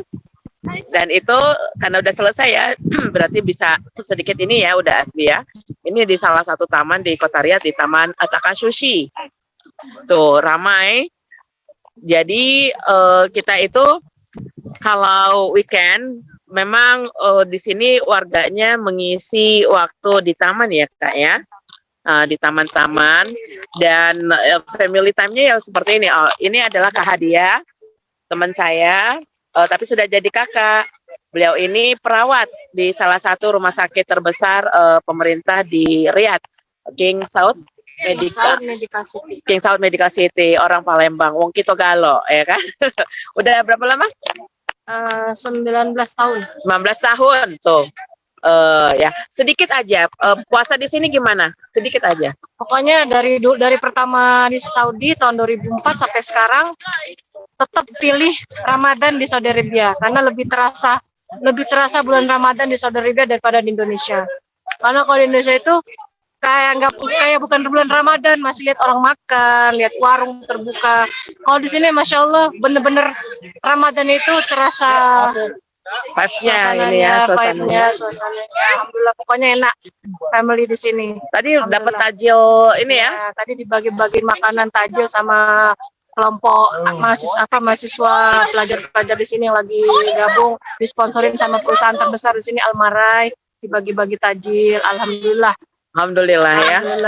Nanti kita ngobrol-ngobrol ya Kak, gimana cara ngedidik puasa anak-anak kita di sini ya, yang berbeda culture-nya ya.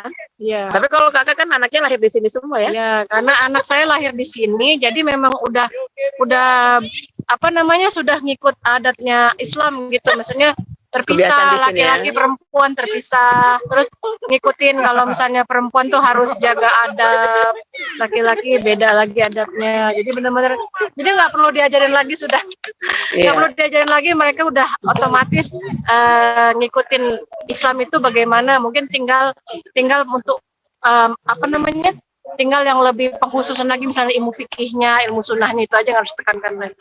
Iya, nanti insya Allah janji ya kita ngobrol lebih jauh lagi ya, bagaimana Lebaran dan juga Ramadan di sini. Itu lihat, dan di sini sudah masuk juga waktu Isya, dan alhamdulillah kita sudah di surah Al-Isra ya, udah Hasbi ya, ayat ke-18. Ayat ke berapa tadi? 50. Oh, 57. Oke. Insya Allah kita besok berjumpa lagi, dan mari kita ucapkan hamdalah serta surah doa kifaratul majelis, dan mudah-mudahan di malam nuzul Quran tadi Mela sama Kak Hadiah tadi kami yasinan di taman, dan lagi yasinan lagi doa hujan turun.